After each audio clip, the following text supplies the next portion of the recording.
Welcome to the Nick and Matt Show, the disc golf podcast you've been looking for.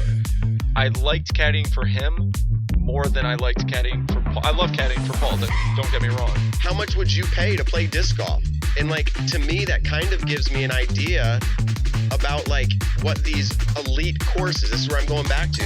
It gives me an idea about what these elite courses could or should charge. If I was to go to Europe and play the Beast, I would happily pay $50 because that's the experience of it. Yarba, on the other hand, is one of the most beautiful looking courses in the world, and it would be a dream to play there. If I had one opportunity, only had to play one round there, I honestly would probably pay $100 just to say I've played Yarba disc golf course. $100. Anywhere else though, I've never looked at another course and said, yeah, I would totally pay that much. For me, if I can play a free course or I can choose to play a course that's $40, I will do the $40 course every now and then. Every so often.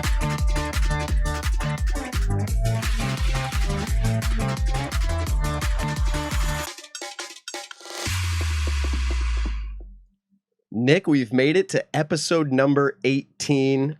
I can't believe it because we haven't even recorded live episode 17. What's going on?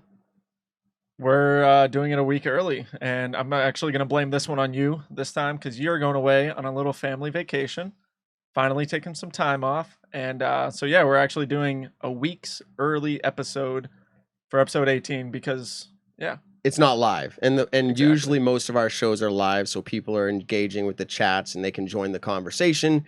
Tonight we're recording, and we've got special guest Jomez Pro, the three original amigos, I think is how I would say that. We'll put them on camera in a minute. They're sitting here on the other side of our new studio setup. I know it doesn't look amazing yet. This definitely looks different, though. I mean, I'm kind of looking at our webcam right now. We're never this close to each other. It's kind of tough. We can't really maintain the 6 feet. Yeah, see, look at that. Yeah, do I look over there? I mean, this is crazy. I got too much going on at the moment. Okay, so we've got a different studio set up. We've got a lot of things planned. We're recording this episode the night before we bring in the Macbeths. Now, you know about the Macbeths because that was last week's episode, and you're listening to a recorded episode this week. So we don't want to get too carried away, but we're going to actually be talking to Jomez Pro, those guys, Jonathan, Jerry, Mike, a.k.a. Follow Flight Mike. A.k.a. Vape God. Awesome. So they're sitting on the other side of the table right now, at the desk getting ready to join in the conversation. We're going to talk about our predictions for the MVP Open. And I say our predictions because it hasn't happened yet. But what's going to be interesting is those who are listening to this podcast after are going to be able to critique our guesses. Typically, a show predicts before, and then nobody can critique it because they don't go back and listen to the episode and comment. So now it's going to be like, you're wrong. Because I guess tomorrow we're going to predict who we think is going to win it. But then this episode, we're going to predict what each person shot. So it's like, hey, Eagle shot 22 down, but got beaten by Paul at 23 down. It feels Who knows? It kind of feels a little awkward. I'm feels a little Inception times in a row. Yeah, a little like Inception in a weird way here. And then finally, a new segment called Guess That Player's Spirit Animal.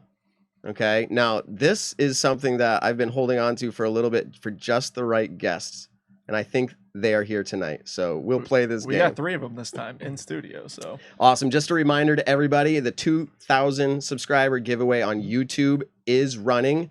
I think between Jomez Pro being here and last week, Paul and Hannah, I think we're going to be pretty close. So get in on that. We're going to give away a bag, some discs, etc. Subscribe. That's all you got to do on YouTube. We have people who listen through iTunes and wherever else you subscribe to, and they say, how do I get in on it? I say, just go over to YouTube and subscribe. That's as easy as one little button. Don't forget to hit the thumbs up button. Give this video a like. And Matt, let's bring them in. Yeah, let's go ahead and bring in Jonathan, Jerry, and Mike. How are you guys doing? All 3 of you at once now. So how are you doing? Doing well. Yeah, we're excited to be back in New England for the MVP Open, aka the Vibram Open, aka the Maple Hill Open. This is our 4th year, right? 4th year in a row. 17. We got here in 17, which is coincidentally when we met. Met you, Matt. Yes, I was just gonna say. So behind you guys is where you set up a desk, and you guys drank. What was it? Arizona iced teas or something? Arizona. It was called RX Energy. And had the best jam session ever. Oh, yeah.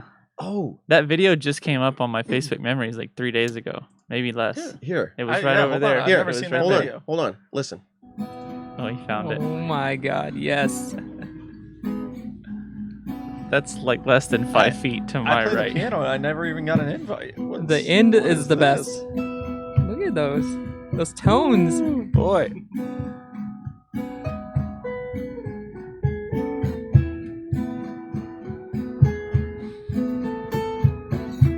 I wish I still had those shoes. Those are so comfortable. Some Janoski. Janoski? Hey, you playing Janoski? an E right now? Now we got a C sharp? Ask Michael. I don't know notes. I think so.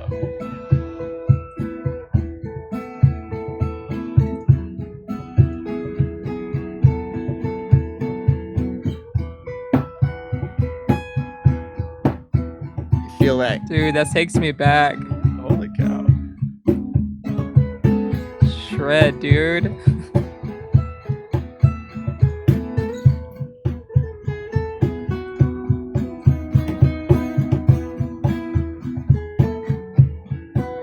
Oh yeah, you see the Arizona on the desk right there.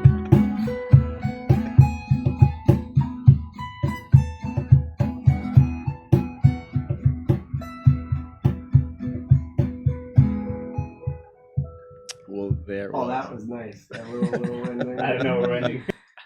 So, Look at that. Unfortunately, Wow. I don't think Follow Flight Mike has headphones on right now, so he couldn't hear his amazing improvisation, but it Oh. was beautiful. So yeah, that was right behind where you guys are, and this is now 3 years later. Jerry, you filmed that. I did. And I am now going to submit it to Verizon's like text message little. It would sound great. Yeah. Oh, for a ringtone. Like a ringtone, yeah. Yeah, people, I think they were commenting on your post originally. They were like, oh, that would be like a great intro to commentary. And I'm like, maybe like a Yeah, I think if maybe you like perfected it a little bit, absolutely. maybe like a profile. You know what I mean? Right? Yeah. You're one of those profiles. You guys come over to my house. I got all the recording equipment necessary. So what Nick doesn't know is we're putting him on the spot. No. Yeah, I was gonna have I'm him gonna go go over to play the piano. piano later. Yeah. I would do it. One night we're gonna do that. Maybe it'll be for Patreons. Yeah. But so this is episode 18. We came all the way to get Jomez Pro on here, and we've got some questions to ask them because we think that people want to know what's going on. But before we get to that, you guys can participate in this as well. Before we get to that, I would like to know your predictions.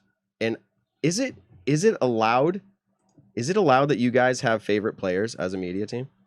I mean, people ask us all the time. I pretty much never answer that question. I will tell people like who I enjoy filming, who's like really like nice to have on the card, who vibes well. I mean, there's obviously players that don't, and I don't want to badmouth them, but I can tell you like specific ones that are like very, I don't know, they just have a good vibe about them. They do well with other card mates. They do well with media, and some players, you know, if it was up to them, I think they would just kind of go play by themselves and keep score and then and turn it in, you know. That's I just mean, how it For me, on the other hand, I feel like we've been doing this so long that it's hard to be unbiased now just because we've created these relationships with these players. So I kind of feel like favoritism comes into play for me. So Well, a part of that's got to be from because you guys have gotten so close to the disc golf community, and you know, obviously, great friends with Nate Sexton, Jeremy Colling. You know, obviously, you and Paul have a great time when you're hanging out together. So that definitely has kind of a play into it when you're good friends with the people. So most def. yeah, how can you not have favorites at this point? You know. So, okay. So with getting that out of the way, you're not picking favorites. You're picking who you think's going to win, okay? Or the top 3. And we're going to have Follow Flight Mike in on this. His name's Mike. He doesn't have a mic tonight. Yeah. But we're Mike with a K. We're going to pull over a microphone when we get to him. But let's go ahead and start with Jerry. Let's go to Jerry. Jerry. So, we're going to have you pick 3, top 3, and then just like a wild horse. Dark horse. Dark horse. Dark Yeah. horse, Yeah. Brody Smith style. Okay, Yeah. yeah, we're gonna wild horse. We're just gonna go with wild horse from here on out. All right, go ahead, Jerry. What do you think? This is just off the cuff. You weren't prepared for this. Okay. Top 3. I mean, you definitely have to go Paul. That dude's notorious. He's won it here Yeah, before. he's the reigning winner at the moment. I am a fan of James. He just won it. I mean, this is right up his alley as far as what sets up for his skills. So I'd go with that guy. And then it's hard to not go with KJ right now because he's been streaking him. So Yeah. and I don't know why this dark horse has been in my mind, and I don't know if it's gonna come true, but I've been on the Kyle Klein bus right now, and that kid's pretty solid. So it'd be cool to see him do something special out Maybe here. breakout tournament here. Who at knows, MVP. right? Yeah, because he's had a solid season. I actually played the first round of GMC with him. Super solid kid. Young. Great form. Yeah, exactly. Has a lot of room for, potential. Absolutely. Yeah, I saw him down at Idlewild. Mhm. Cool. So I don't those know. are- Yeah, I don't know if you want a specific 1, 2, 3 like podium No. finishes or Well, just if you 3 wanna do potentials. that- bonus Technically, points. we I mean, are talking about the winner because Yeah, who was the winner, Jerry? who won? Who won the event? that's weird Yeah, to even I be know, asking dude. that right now. It's kind of crazy, but who won and what did they shoot? I mean, it What was did they shoot? Hey, if I he mean, gets it right, that would be pretty sick. to Paul. replay it. Paul absolutely shredded the course, man. What did he? He went 9, 8. last year and he then, went 8. No, he's 8, no, 9. he's saying talking about- this year. the other day. God. I think Yeah, what? this is awkward. Yeah, he went Yeah. 9, 8, 9. What did he Wow, Yeah, finish? 26. so weird. that's pretty good. So Pretty good guess. Decent. good for him. It's- Yeah, and it's going to be really funny when you are way wrong. Like Paul just bombs the round. He It's DNFs like- for some odd reason. All right. That probably means that Nick Carl's probably on the bag. Oh, it's true though. Okay. It All happens. right. Nah, no cap. All I've right. seen it happen. Too easy, sorry, bud. It's all right. All right, so pull that microphone over, grab the elbow there of it. You should be able to get it all the way over there, I think. There you go. So, Mike, Right. welcome to the show, Mike. We haven't, Yeah, I know. haven't I heard you felt talk yet. Like This I was might just gonna be- sit there in silence. This the might whole be time. Michael's first podcast appearance ever. If I could be wrong, but I think this is it. Is this true, Mike? I felt like we did one at a. Well, we that did was an just you. AMA. Yeah. We Okay, did our yeah, never AMA. mind. Yeah, So it this probably is, I think, Mike's first podcast. Heck yeah. Wow, Yeah, welcome. Yeah, dude. I'm the man And behind the camera, and I don't want to Man. be in front of it. This is a I big feel deal. bad we didn't have the headphones and mic ready for him. This is like his entry. This is his entry and this smooth, soft entry. Like he doesn't have to be. He can though. Yeah. All right. So you watch disc golf a lot, whether or not you actually like observe it, I don't know, but you watch it a lot. Yeah. Who do you pick for your top 3 and maybe a dark horse? Oh I'm- no, not yeah, pick, but who won? Yeah. Yeah, I'm gonna agree with Jerry that like Kevin Jones has been on a hot streak, so I'm just gonna mix it up and say he's gonna or no, yeah, he already took it. He won by 5 strokes over everybody else. Whoa. That's sick. Man, Kevin's on a heater right now. Yeah, but yeah, shoot, pretty crazy. yeah. I don't know how he did No, it, man. he- But yeah, he won that congratulations. tournament. Yeah. Dang. You did it. You did it. Okay, who are your other 2 names? The And- top. yeah, and then Paul's just always on fire. And oh man, trying to think. How about I'm just gonna say Rick. Is Rick here? Yeah. Okay. Yeah, no, yeah. Ricky's here. And then Oh, yeah, somebody. he was and then- was here. And He's then not here your anymore. wild horse. That Yeah, your wild horse is broke free. that's a little bit of an outlier. Let's see. Let's go with Nico. Okay. Ooh, former The champion. Fro as well. Power. He did. Nico did win before. I Was think that back like 2011, I Yeah, think. it was a long time ago. Yeah. Good for him. All right. Jonathan, who What's we up? got? Who Man, won they're- it? They're taking all the names, so I'm You gonna can have to use go them. out. Yeah, I was no, gonna say, you no, can it's use the same okay ones. because I left one out, I know. and I feel really bad for this. So Never I'll feel give my bad. I'll give my apologies after. I know because I don't know why I and did he's not talking think of about this. the thing. guy that like specifically shouted him out in his video just the Oh, other day and talked man. about how good of a friend he was, and Jerry didn't pick Trash, him for dude. any That of his 4 picks. That shows you how much I love being put on the spot. That's the karma for It's making fun completely of me. That blackout. came right back. Right. You blacked out. So Oh, yeah. I am gonna go ahead and say that Simon Lazat is going to win because he was very close last year. If there's anything that's so last year MVP Open was the first time that I and Jerry had just sat and watched the tournament rather than filmed it because we weren't filming last year. Oh, that's right. So Jerry was on Simon's bag. That's right. Another reason that Jerry should have picked him.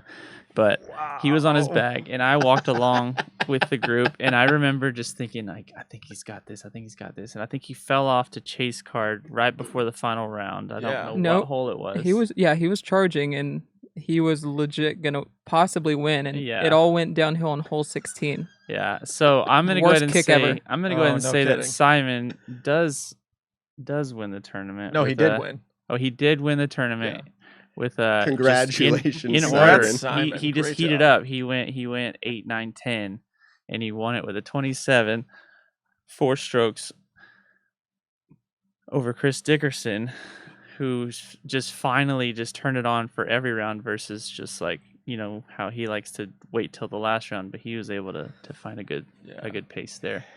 Man. So yeah, Chris Dickerson right there, right in second place. And in my third place, I got to pick one of the commentators, and the other one's just gonna get upset, I guess. But I'm gonna say Yuli. Okay. Sometimes we watch both of them play, and I like Germ likes to make fun of him for it, but I think it really does come to it as an advantage where he like fabricates confidence, even if it's like maybe for some reason some players take it from I don't know, from like a previous win or something, and Yuli doesn't necessarily have those, but then he can just kill it, and I'm just like, it's so cool. I wish I could do that. So Yuli, and then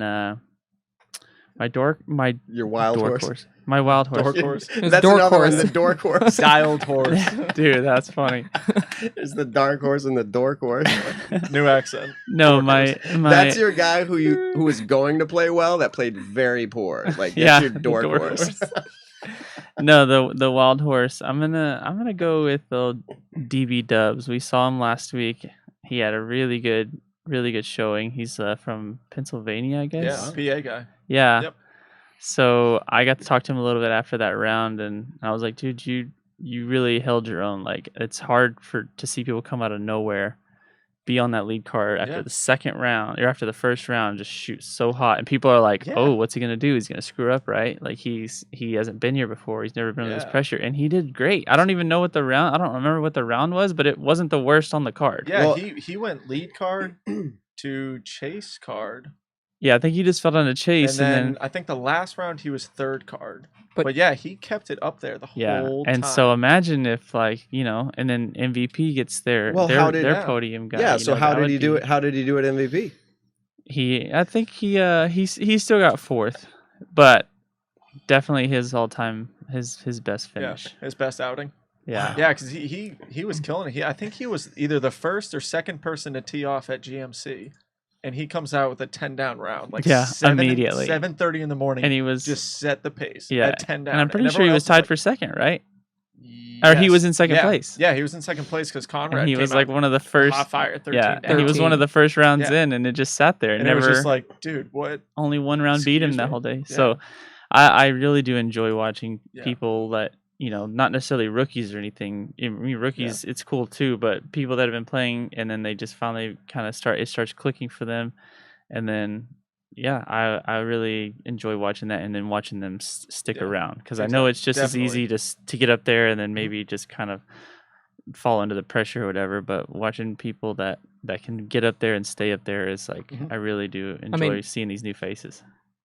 I mean, feeding off of something like that, 2 instances come to mind, and that's one, Kevin Jones when he burst onto the scene at USDGC. Never even knew about that guy. Yep. And then second, Emerson Keith at Worlds. Oh, yeah. Both of them stayed on top with it, which is top notch. Yeah. Because those are like really high pressure tournaments. And absolutely. Yeah, and to Jerry's point, even before that, I always use Eagle McMahon as an example. No one knew who Eagle McMahon was. And I'm not saying no one, but like for the most part, in 2015 at that GBO. He showed up, and I remember watching him warming up that final round. He wasn't on a lead card until final round. And little, 130-pound kid, and he's sponsored by Discmania, and I'm like, who is this kid? He was literally a kid. And watching him, he didn't win, but he still played well. And then ever since then, you've known who Eagle McMahon was. He didn't show up and then go away. He's been here, and he's still here. And he's still a kid. No, I don't know. No, how old is he? I'm pretty sure back then he was only 17. 21, 22? So he's only 21, 22 so right he's now. still- It's pretty insane. But that's my first example of like someone showing up out of nowhere, at least on the big stage, the national tour stage, and then being, obviously people knew who he was in Colorado and local. But so what about you guys? So there's plenty of names that we haven't mentioned that we might be upsetting some people. So. I feel like I had names off the top of my head, but here's the problem. I know this is post show, so like no one should crucify me for this, but like I'm having Paul and Hannah on tomorrow, which was actually last week. Yeah. And if they find out that I don't pick Paul to win it, They won't find out. It'll be that's too right. late. It'll be too late, and they'll never come back on the show again. Yeah. I feel like Simon was a good pick because he's a local now. I mean, he Yeah. plays it. That was as much as another he reason, wants. but really my main reason was I got to actually watch him play Yeah. last year, and like aside Yeah. from watching through a camera, and I don't get to focus on that, I was like with Jerry, just like watching Yeah. and being like, "Dude, you got this," because like Yeah. I just felt it, but then it just Mhm. didn't quite work. But I was like, this year, like I don't know. I know you could probably ask Simon like, what event would you want to win? And aside from prestigious, like really prestigious ones like USDC Yeah. World Title, I would feel like on the tour he would say my home, my basically MVP now. at this yeah. point. Yeah, and especially because he just bought a house. You know, Yeah, not far from here. He's living Mhm. here. Yeah, I think he's about 30.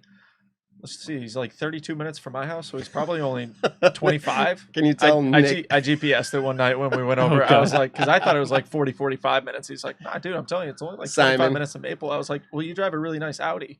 You know, that, Yeah. that Simon. gets there a lot quicker. Simon, yes, I'm talking to you in your car while you're driving. Yeah. Yes, you, Simon. Isn't that pretty enjoyable, Simon, to have them just talk about you like Yeah. this? Nick plugged it in his GPS. We know you listen to the show. All All right. right, back to the picks. So I'm just going to kind of make it quick here. I know my top three. I don't know if it's going to be this order. Ricky, James, Paul. Okay. Now, the order, that's tough for me. I think that Paul wants to win so bad. The last couple events have obviously. He always wants to win. I know, but I think it's is it wrong to say that it's starting to build up even more? There's a lot of pent up competition blues. So, anyways, I'm gonna go. I'm probably wrong. I'm gonna go with Ricky over Paul. So Ricky wins it. And He did win it. Yeah. Yeah, according to Ricky Matt. did, Yeah. and I think he shot 9 down, 10 down, 11 down. Jeez, we're getting up Wow, high, that even is higher hot up there. fire What is right the there. what is the best That's like 1100. to I par gotta- in the last 5 years? What's the I mean, I record? gotta say, Paul's 45 back. Well, this is more than 5 years ago, but when Paul, the year that he shot the 45, I mean, he was hella under par. You know, I bet you 27 that year. I'm gonna look it up real quick. But That's what I said. I said 27. you go with. So that's Finish out your picks. 30. So I'm gonna check that out. Anyway, so that's that, and then dark horse. Is it? It's not dark horse to say Simon though, so I got to go with someone else that. I mean, in a sense, it kind of could be. He Man, hasn't. who's- He okay. hasn't won anything out on the road. And this it's not year. dark horse to say Kevin Jones now. No. No. But what's Dang weird it. about Simon's situation right now, and the reason why I didn't pick him as well, is the dude's not 100% right now. Mhm. If he had a sidearm, it'd be easy to consider him as Yeah. a potential, but he's just not. So I don't feel like he seems as comfortable out on the course right now. Man, I'm struggling with it. I'm struggling with my wild horse. I feel like You're just trying to think of someone that you don't know. yeah, I'm trying to think of someone I don't really know, but I know that they have. Kyle Klein was a good pick. I'm trying to think Is who Nick else Carl that is. playing? Yeah. Don't. Not waste, to win Do it. not There- waste me. How about this one? Do Let's say not. Ezra Adderhold. Ooh. Adderhold? Is that how you say it? Adderhold? Yeah, that's, I think it's Adderhold. that's a dark horse. But we're Hey- looking for a wild horse. So. Yeah, Yeah, definitely. Yeah. I don't know. I'm struggling with the dark horse. Well, maybe you can think of one. Yeah, while we'll Nick think of one. Carl- Is Nick- that as Nick's- I'm talking about it? yeah. Okay. We can't forget FPO real quick either. Paul won of it. course. 27 down, 999. Let's see. This is tough because Ricky's starting to play better again. And 999. it's enjoyable. It's enjoyable to see.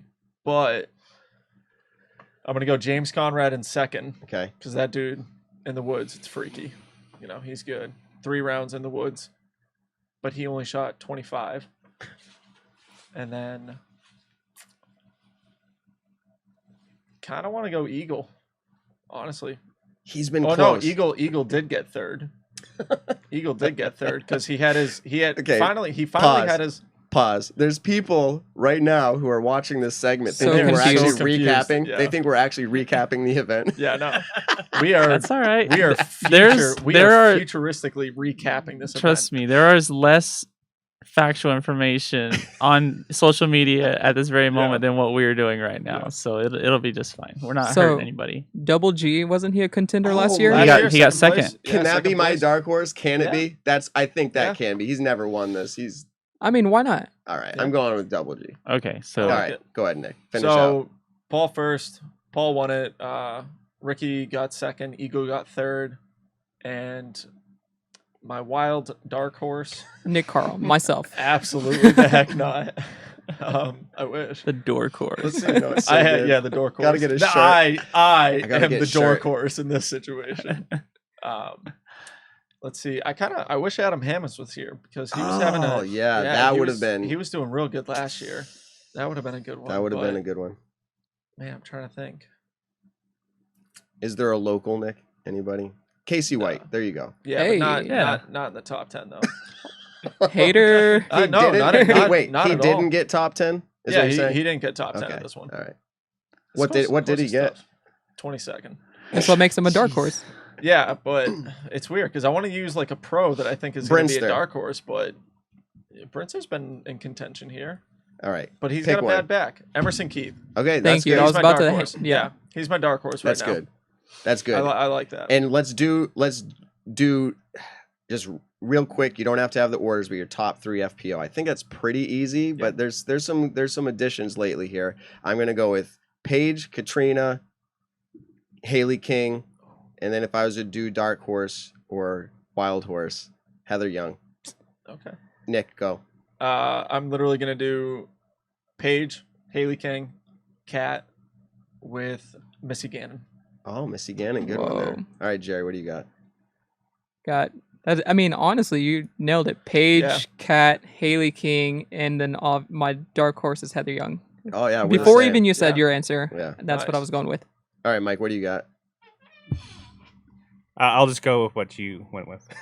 I'll defer the rest of Love my it, yeah. time. Yeah. I'll defer the rest of my time. All right. What do you got, Jonathan? Let's see. I'm gonna go.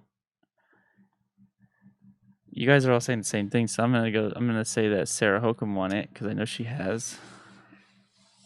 And then Haley King, Paige Pierce, and I like Missy Gannon for the dark horse. I'll do That's that. it. Okay. Off the futuristic talk that we're doing right now. Social media, you guys are very active in it, obviously, and you guys love fishing. Where did you guys all like fishing when you started Jomez Production, or did it kind of like grow onto you? And now that you're traveling the country, you're finding all these sweet kind of like fishing holes. I'll let Jonathan start What's with your this. What's your favorite type of fishing? So yeah, go ahead and answer his The question. one you but- can So do everywhere. Bass. so starting with with Nick's question, I've literally been fishing. It's like when people say as long as I can remember, like that's probably the one thing that I can actually say that's true about is like as far as an activity. Like I don't remember not fishing. It's just like I grew up. My grandpa works and lives on a ranch out in West Texas, and so we'd always go out there for holidays and through the summers. My parents would just drop us off for the whole summer, and we just basically lived out there. So it's always been something that I've just always loved, and it just has that connection of family and memories and everything. And then the older I've gotten, the more I've like wanted to take it more seriously, and you learn so much. So much to learn about fishing. It's crazy. And like what Jerry's saying, we mainly target largemouth bass because they're everywhere. I mean, I'm pretty sure as far as freshwater species, you could say that largemouth bass is the most popular fish in the world. Like as far as sporting fish or whatever they want to But call do you it. find that they're bigger in Texas than they are in Yeah, Massachusetts? Florida and Texas is where you're going to find your biggest, at least in the That's United sick. States. But that's just like, and they're actually called like, I think they're called like a Florida strain. Like largemouth bass, like the biggest ones are technically called Florida strain, and then they just make their way. People, move them over there to. But that's supposedly like the best genes for largemouth You bass. still have those Bama bass too. The Bama Yeah. bass. Okay. I Sometimes like those that. are like spotted Yeah. bass too, though, and like those are there's just different, so many different types. But so even. when you catch a fish in Massachusetts and it comes out and it's like 3 or 4 pounds, do you Yeah. feel like, it's a That's- small No, one? you have to. You actually you really mentally do know. have to know where you're fishing and like kind of what you're working with. And even though you're targeting the same fish, they eat different things. Like back home, we use a lot of creature baits and crawdads and stuff like that. Crawfish. I don't know what y'all call them up here. We call them crawdads, but I think it's crawfish. I'm not much okay, of a fisherman. they but call it's where you're pretty from, we right? call it's them crawdads, crawfish. and Yeah. so sometimes you go places and they don't really have those, and they'll eat frogs or they'll eat minnows or whatever. So you have to, even though it's the same fish, whenever you're thousands of miles apart, they just have different ecosystems, and so a lot of times they say what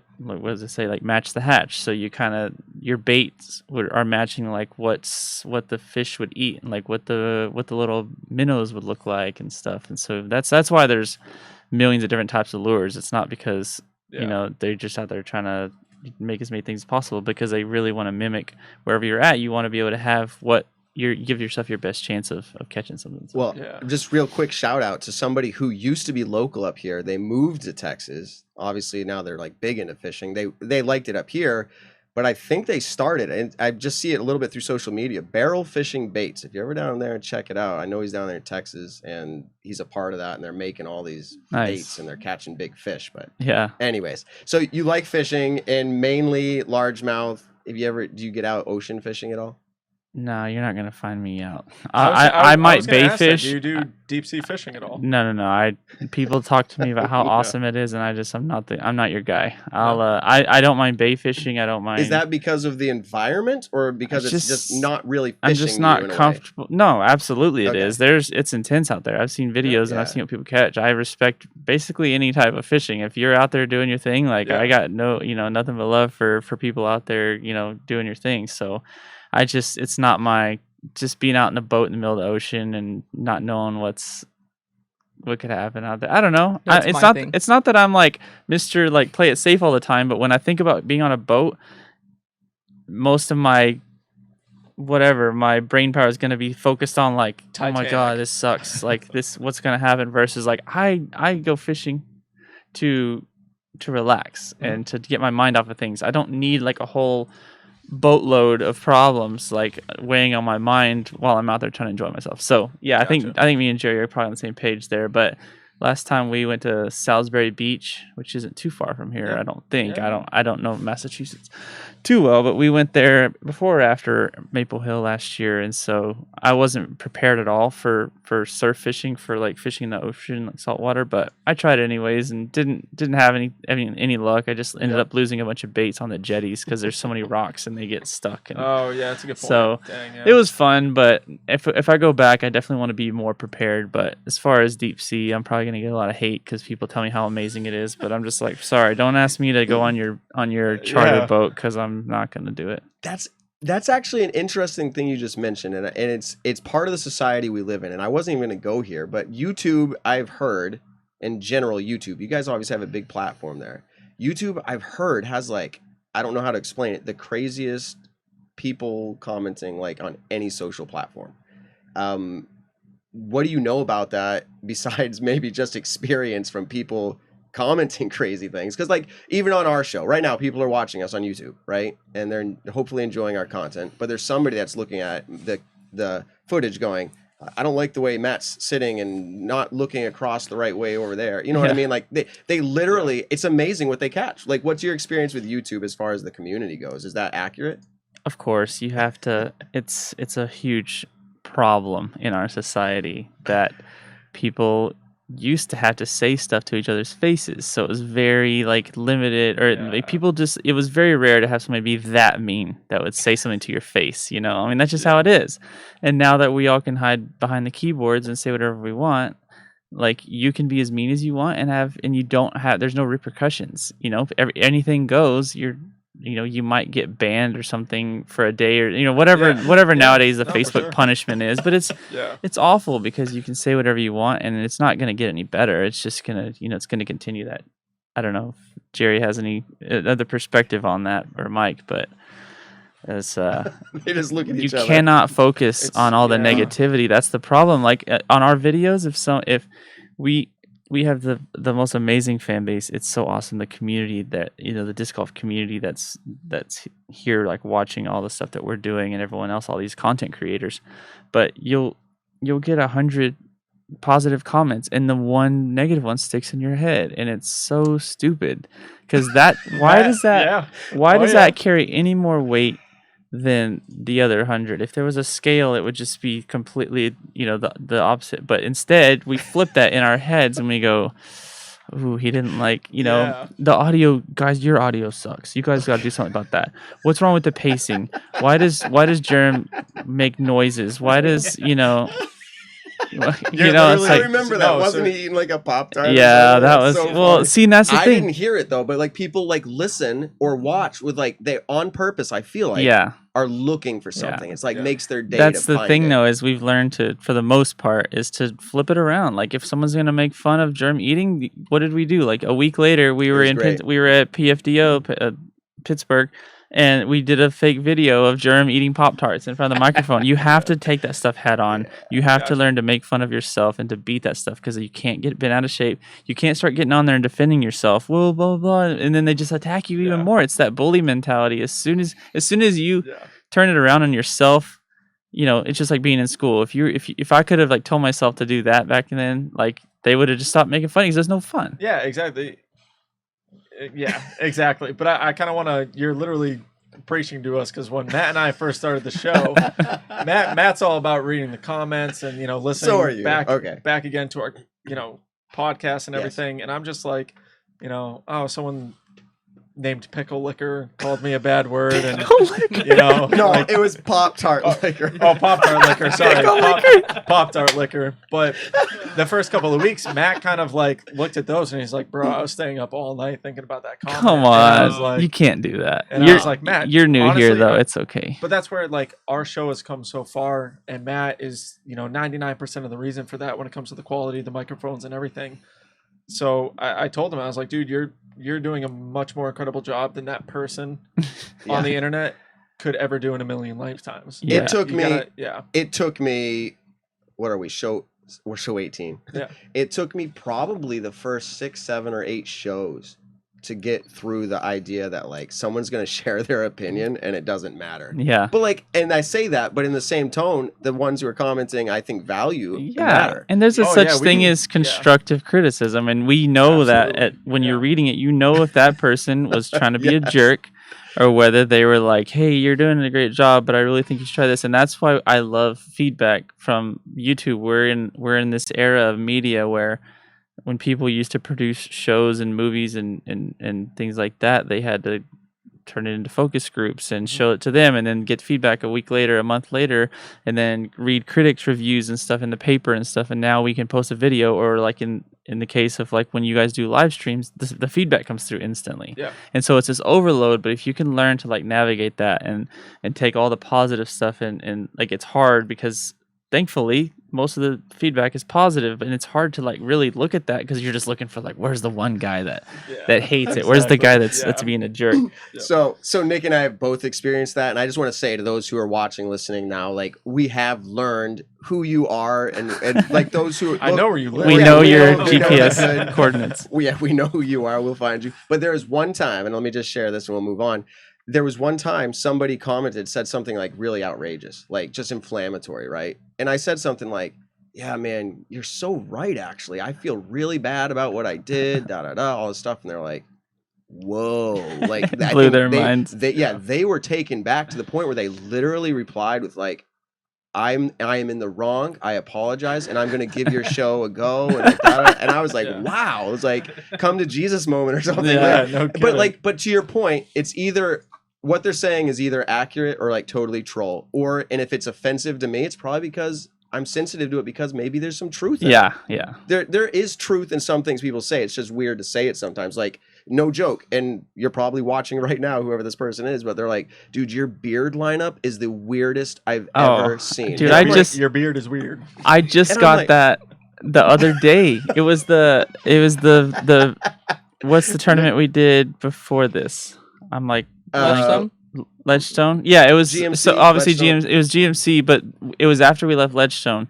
I did I always go do on camera stuff for our highlight videos. I say like, hey, thanks to our sponsors, all that good stuff.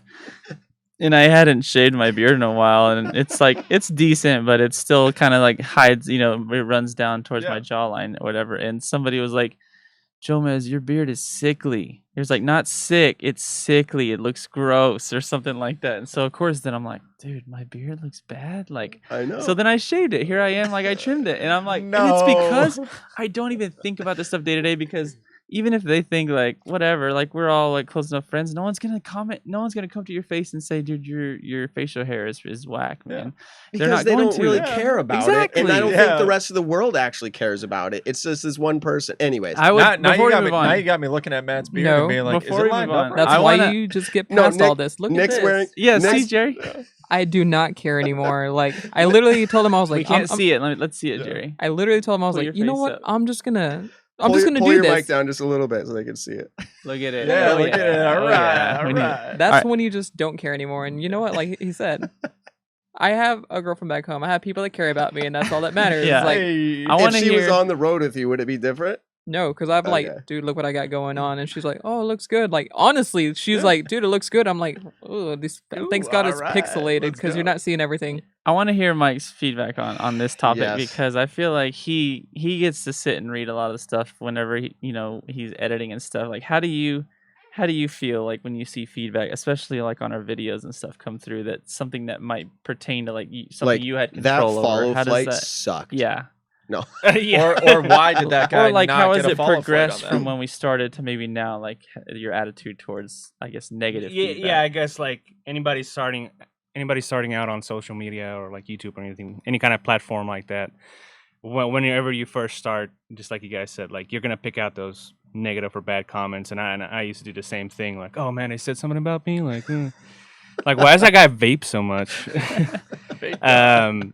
But like basically, and then I would just shut it down and not read the comments. But I'm at a point where we have such a broad fan like the spectrum of all our fans, like it's a really diverse group. So basically, like I get a little hints, or like I pick up on a lot of stuff to make our product better. And sometimes they help a lot, and like hey, if you guys did this, maybe this would be like our drone footage. Somebody had a comment about like how we could export it better, and I'm like, you know what, we probably could export it better. like looking at it, like yeah, maybe we should. But that's kind of my point earlier. Is like sometimes when it actually feels a little sensitive, it's because you're like it actually is true, but you didn't have to point it out, man. We know it. Yeah, Like- yeah. But yeah, I've definitely picked up a few pointers from people who actually wanted to help. So that's how I see cool. it now, and Yeah. I'm like, I don't even see the negative ones because there's so few of them. Like there's only like a few bad apples in there, and then the rest of everybody's like, oh yeah, awesome, can't wait. Well, once you hear enough positive, that's the other thing that I took away from this is once you hear enough positive feedback, it's not like you're like, oh, I'm addicted to the positive. It's like you actually start to say, well, if 1,000 people are saying this one thing, and there's like one or two that are Yeah. saying something exactly opposite, Exactly. who's probably the weird apple? Or doing Yeah. it for attention, which Yeah. you can tell sometimes Yeah. when people like. This is another example. I know we need to like move on. No, to the this other is topic, fine but, as long as we're willing to go but- 3 hours. Yeah. But it was just recently some like probably from GMC commentary or the videos we just released or now 2 weeks ago, I guess, whatever, if you're watching this. But and it was just like I love it. I love how people are embracing like Paul Ulibarri, because obviously Sexton hasn't been out here all season for for his reasons, and I think that's awesome. Check out for him. episode 15. There you go. Yeah, that was fun watch, by the way.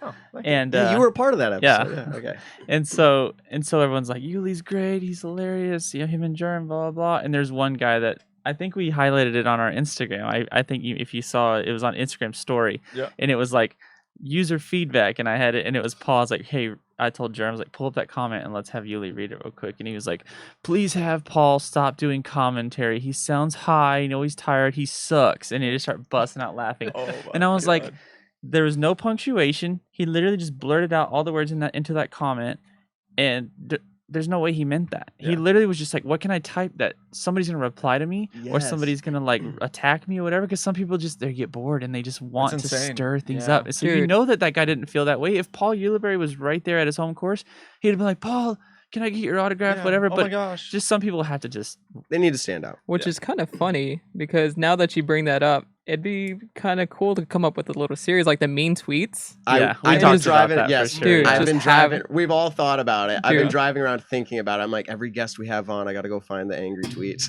and like have them like do what they do on the late night or Yeah. whatever it was. So that was that was actually. Yeah. I feel like I don't know if that's ever actually been a topic on any podcast or show about like the community of tweets. disc golf commenting and all that on Yeah. YouTube. It's really Dude, interesting. low key, like they're helping more than you think, Yeah. even the negative ones. Because for teaches- us, we're like constantly moving and moving. Maybe you do need that reminder, and you tend to forget things. So Yeah, maybe somebody does have to tell me to Come trim on. my beard. Like, So all the- I'm not gonna all the viewers, thank you for keeping us in check. for sure. This show's comments are going to be very interesting, I'm sure. Oh yeah, Like, And we're gonna by highlight far. them. Yeah. yeah. Just leave a bunch of comments, and we'll have to decide if you really meant something mean about us, if you were just trying to stand out. okay. For- Real quick, this is not a full topic here. People want to know, where can they get the Follow Flight app? Is that a thing? Is that an app, or is that like a person? All I have to say is oobly. Oobly. So Mike, your nickname, at least that's been given or you own now, is Follow Flight Mike. So tell us about that. Like, is there an app? Was that an April Fool's thing? What can you tell us? Yeah, so I mean, Jonathan is really the one who, like, for the longest time, I'm pretty sure you had the idea for however long, yeah. but we just basically, I'll just let you tell it. Well, I mean, he's talking. Okay, so you're not off the hook. No. though. It was like 3 years in the making. Like I kept seeing like, we need to do a Follow Flight app for April Fools. It'd be awesome, and we kept putting it off because we knew it was going to take some work, and then we always thought of it last minute. Like the off season hits, and you don't think about anything, and then you gear up, and it's like February, March, and before you know it's April 1st. And I'm like, well, we missed it again. I didn't want to phone it in, so this last year we obviously had time at home. After Waco, and we all got sent home or whatever, so we took a week or two and we did it, and it definitely pissed some people off because like people were like immediately looking because they've always been asking us like if there was an app it would be amazing, and then Mike just laughs like yeah right. So he can tell you, he can go from there. Like, why, or how far away would we even be from something that like could even exist? I tried like telling that? people so people this. can understand from. Yeah. Yeah, Go ahead. so yeah, I'm good at editing and I'm good at filming and other things, but I am not a coder or an app developer. So so that's basically what it would take. But can you Like, tell I us, how long does it take? Not yet. not yet. Yeah. How long does it take in just average? You get a great shot. You're doing a single flight tracker. Like, is it 15 minutes? Is it 30? What is Yeah, it? so in the beginning, yeah, like I did it the long way, basically how. That's the way I do it. So yeah, people copying me. Like, Yes, trying I to tried be very qualified. hard. Mike. Now, yeah, it used to take about 45 minutes a shot. Now it's like everything is getting a lot faster, and the software is getting faster. So, like computers are more responsive. But yeah, basically now it's like maybe 15 minutes. So we're getting closer to the app. Per Follow Flight. Yeah. It's about 15 Well, minutes. see, the thing pretty is, what he's insane. But- saying, like, there's still nothing about it, Yeah. though, right? That's like Yeah. that's assisted by the computer. Exactly. Like when you think about Yeah. tracing that disk, it's still all by hand. It's all just getting manual, yeah. faster. The software is processing it faster, but there's nothing in it that's like Mike says, here's the beginning of the flight, here's the end, and then it does Yeah, it. Like there's that's still, nothing automatic about it. yeah, like golf has it, but if you notice when you see it on golf, it's in real time, but it's on a lockdown tripod shot. Yeah. Which means that tripod is nothing about that environment in that 16 by 9 square is changing except for that one factor of the ball going, and so it knows what to look for. But as soon as you take that thing handheld, even if you move it just ever so slightly, the whole thing would not work. So that's why people need to realize, like, handheld follow flights, like on 3D camera tracking and stuff like that versus like a lockdown shot, it's a completely different process. You guys, yeah. you guys created the opportunity to pay a certain amount and have it done. Was this during COVID like break? Yeah. I think it was. Yeah, right? we did that have any popular return on like people wanting it, or was it kind of like, whoa? I'm not gonna lie, I'm pretty sure we sold one. Okay. And that's okay. Like, we did it because we didn't want to say $10, and then Mike's like, "You guys suck." Like, I'm Yeah. making, Now I I'm have making, 1,000 followers.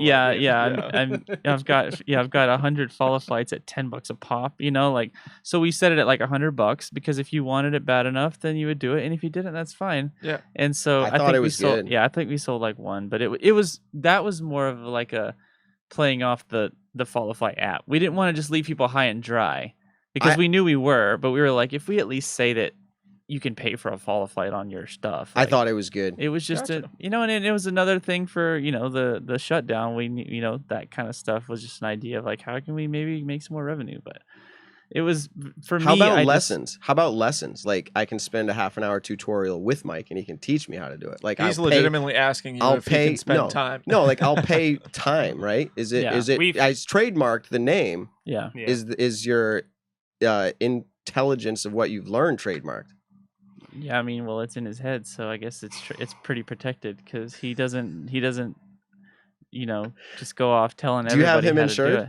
Yeah, we have. Yeah. his- They're it's- trying to clone me. I don't know what Yeah. the procedure is. Who decides who gets a follow flight and who doesn't? That's pretty much Michael. Me, yeah. Because I'm the one editing, so Yep. Yeah, he's full-time editor in like a more recent role where he doesn't spend as much time on the course. Yeah. Because we've gotten our turnaround time like Mhm. so much quicker that. Yeah, there's always talk, like especially during the rounds, like, dude, you're gonna follow flight that, right? Or like, dude, can you give me that? I love it. Can you give Yeah. me that slow mez? I'm love like, you're talking to the wrong guy. Yeah, the There's- players. Oh yeah. Yeah, everybody the- tries to give me like yeah, the little small players. talk. We I was like, it's just not gonna work. You gotta never would Mike. have thought that we'd be at a point where we had created something. Well, specifically the follow flight. We didn't create the slow mo replay. We just gave it a goofy name, and now here we Yeah. are. But like, where the players ask for that stuff now, they're like Jerry said, that's gonna be a follow flight, right? Or give me that slow mez, whatever. We hear that pretty often, and I think it's amazing that it's just like something that we're just out here having fun. We're creating a product, and Yeah. it just keeps evolving year after year. And now the players are just like it's like a little badge of honor in a round. Oh if you my get, God, yeah. and people start counting how many slow mezzes were in that round and who got the most and at the end of the year we do compilations and they love I think the follow flight one was probably the most watched end of year compilation from Yeah. last year because it's just over and over. People love it and they're like, It's some so people, pretty. Some Sick people shots, legitimately yeah. still comment like, you guys should follow flight every shot in the round. And Michael, my God. Michael's just like, you I can't have imagine. no Well, idea. so that kind of brings me to kind of my last question about this is, and I could be wrong, obviously tell me if I am, but 2019 Worlds, the elevated basket at Eureka, was that the first time you did a 4-person follow flight? 2019? 2019 No. Worlds. When did you guys do the first multiple The person? multi- Final 9. Final 9? Oh, that was like That's a 5. final 9 in Kentucky, Brandenburg, right? Kentucky. The quintuplet? Yeah. It was 5 Okay. people on the card.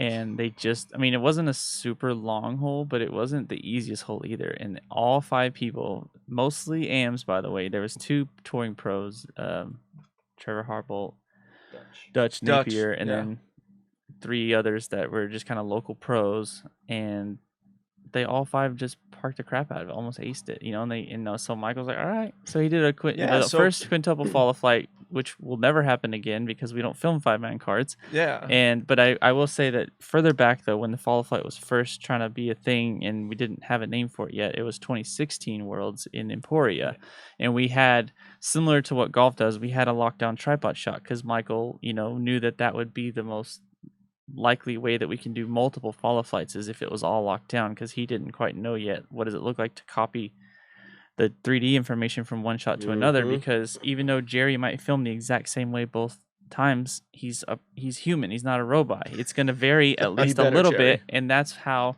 where that software comes into play with what Michael does to do, basically, even though the shot's not exactly the same, the software is smart enough to kind of help compensate. I guess, is that pretty much how that works with multiple follow flights? Yeah. So the quintuplet follow flight, how long did that take you to? Oh, well, that was a while ago. That was Yeah. when we were first starting to do Yeah, all that was stuff. 2017. Yeah. when we were doing final So it was nines. kind of new still. So back then, I mean, I probably spent a couple hours on that No kidding. because I had to figure out exactly how.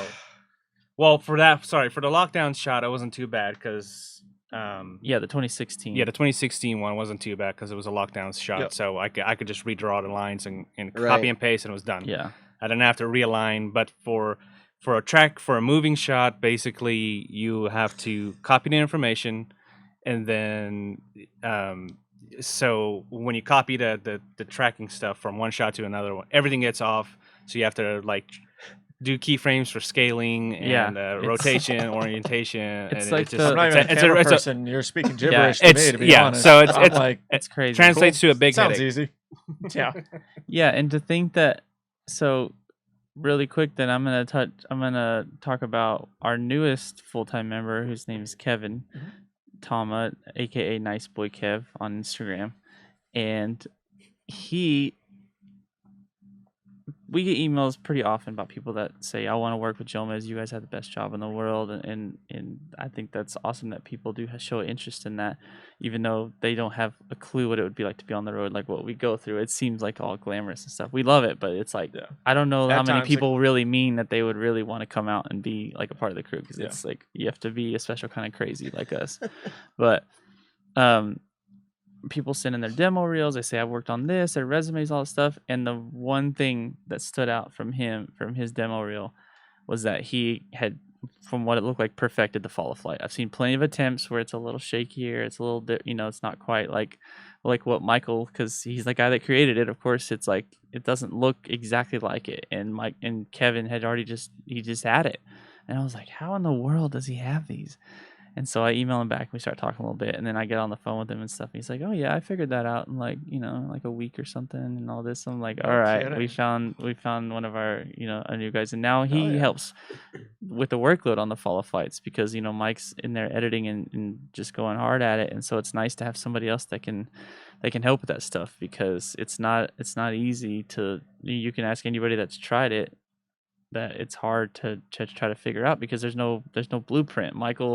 Michael keeps that close to his, the cards how much close you to sell chest. that to that guy? What did you sell for $5,000 or something? Yeah. What's It's going going on? in the grave. Yeah, this guy figured it out in a week. If he sells it, it'll be like pays for his kids' college funds and stuff. If he was to sell the follow flight, I've tried to figure it out. So I dabble in Premiere, After Effects, and the whole 9 yards. Right, I can figure out the basic, and then I sit there and my brain starts to fry, because I'm like, very okay, frustrating. how do I'm like, is this a cone shape? What is a 3D? Like, I just start like going crazy, because I'm like, I can't figure it out. So it is awesome that you guys do this. I think that's really cool.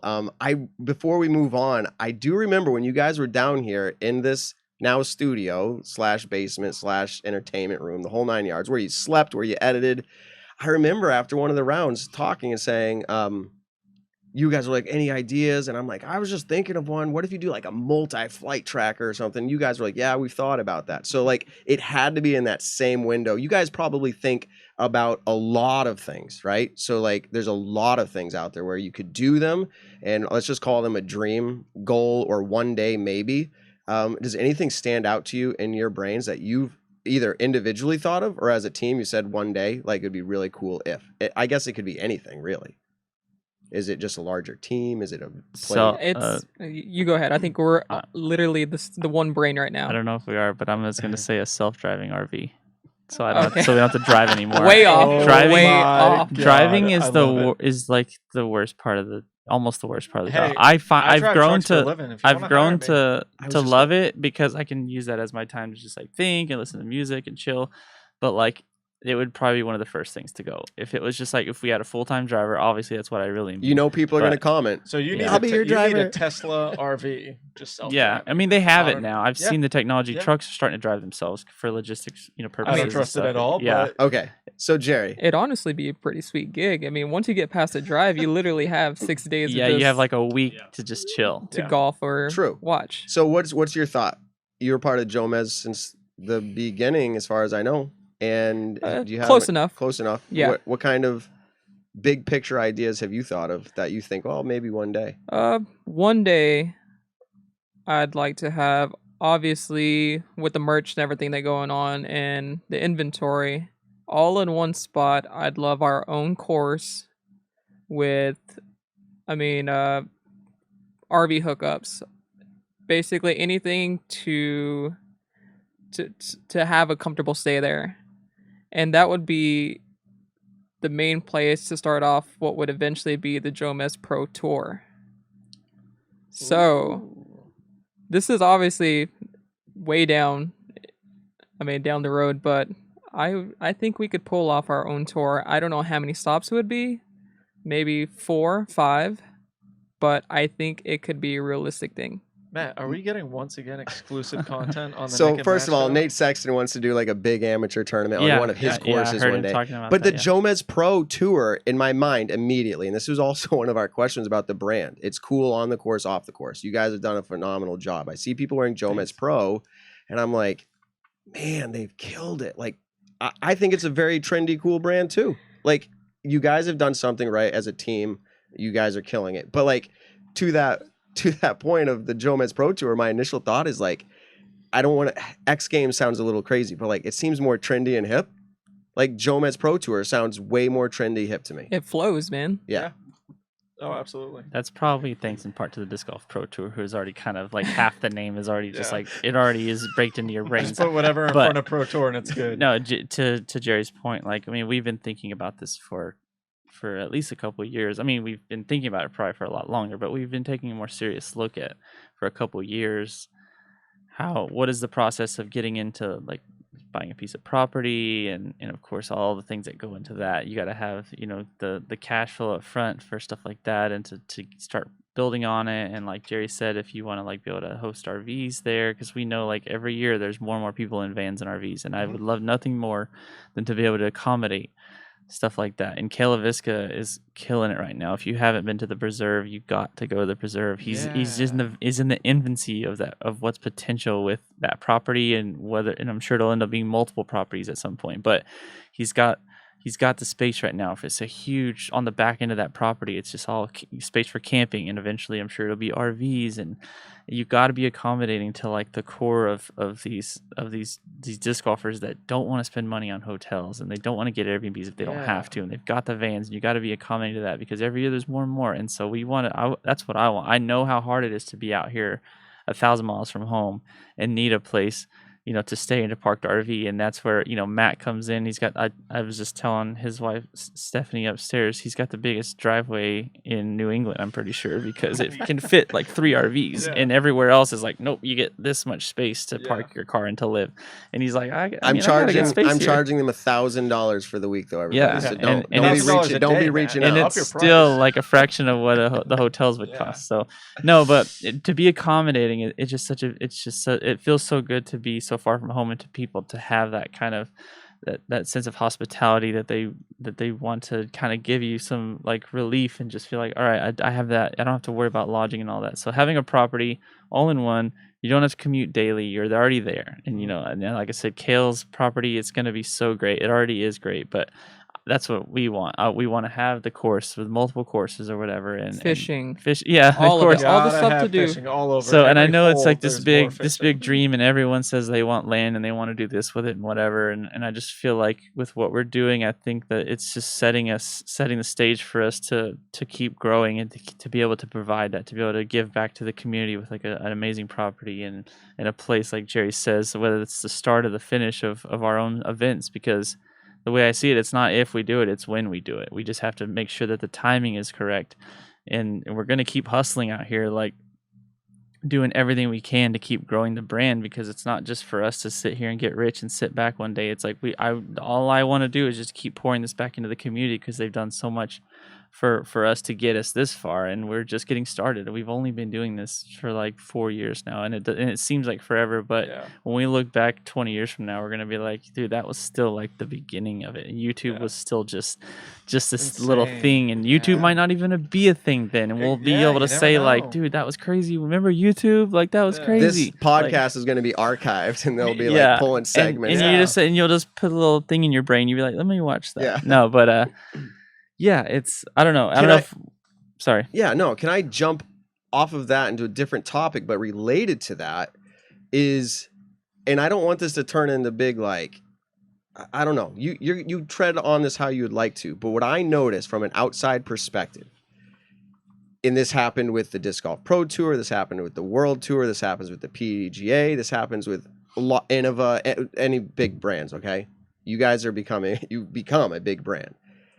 I noticed it seemed like with the CBS deal that fairly quickly there was and I'm going to say significant number, maybe it's the vocal minority, that turned on you as quick as anything and said, you sold out, Jomez, I will not watch anymore. Now, that could be a small, you can touch on that. Is that a very small, was it, well, we made a decision, you don't understand it? What was related to that? And did you feel like after the project was completed that people would understand? Like, just take me through a little bit of that whole thing.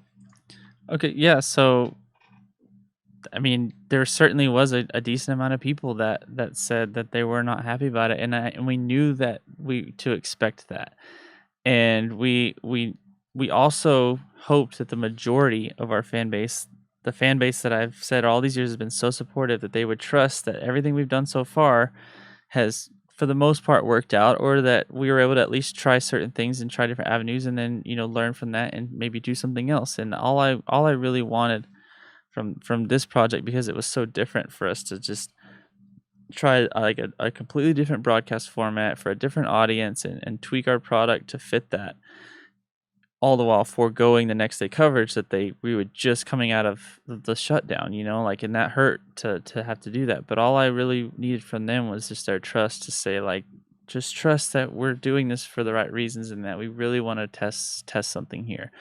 And if you really want to get technical about it, and you want to say, like, they turned on us, whatever, to be fair, the DD Open wasn't even a thing like 3 weeks before it was announced. It's not like we put this big schedule out like we always do, and the DD Open is right there as something you can look forward to. So if there's any consolation there for people that want to get technical and say that we pulled the rug out from under them, we turned on them or whatever, it's like that event came out of thin air, and we used that as an opportunity to try something new. So it was all very experimental. It was all very unplanned, and that's how it came to be. And so I'm very proud of what the team accomplished with it.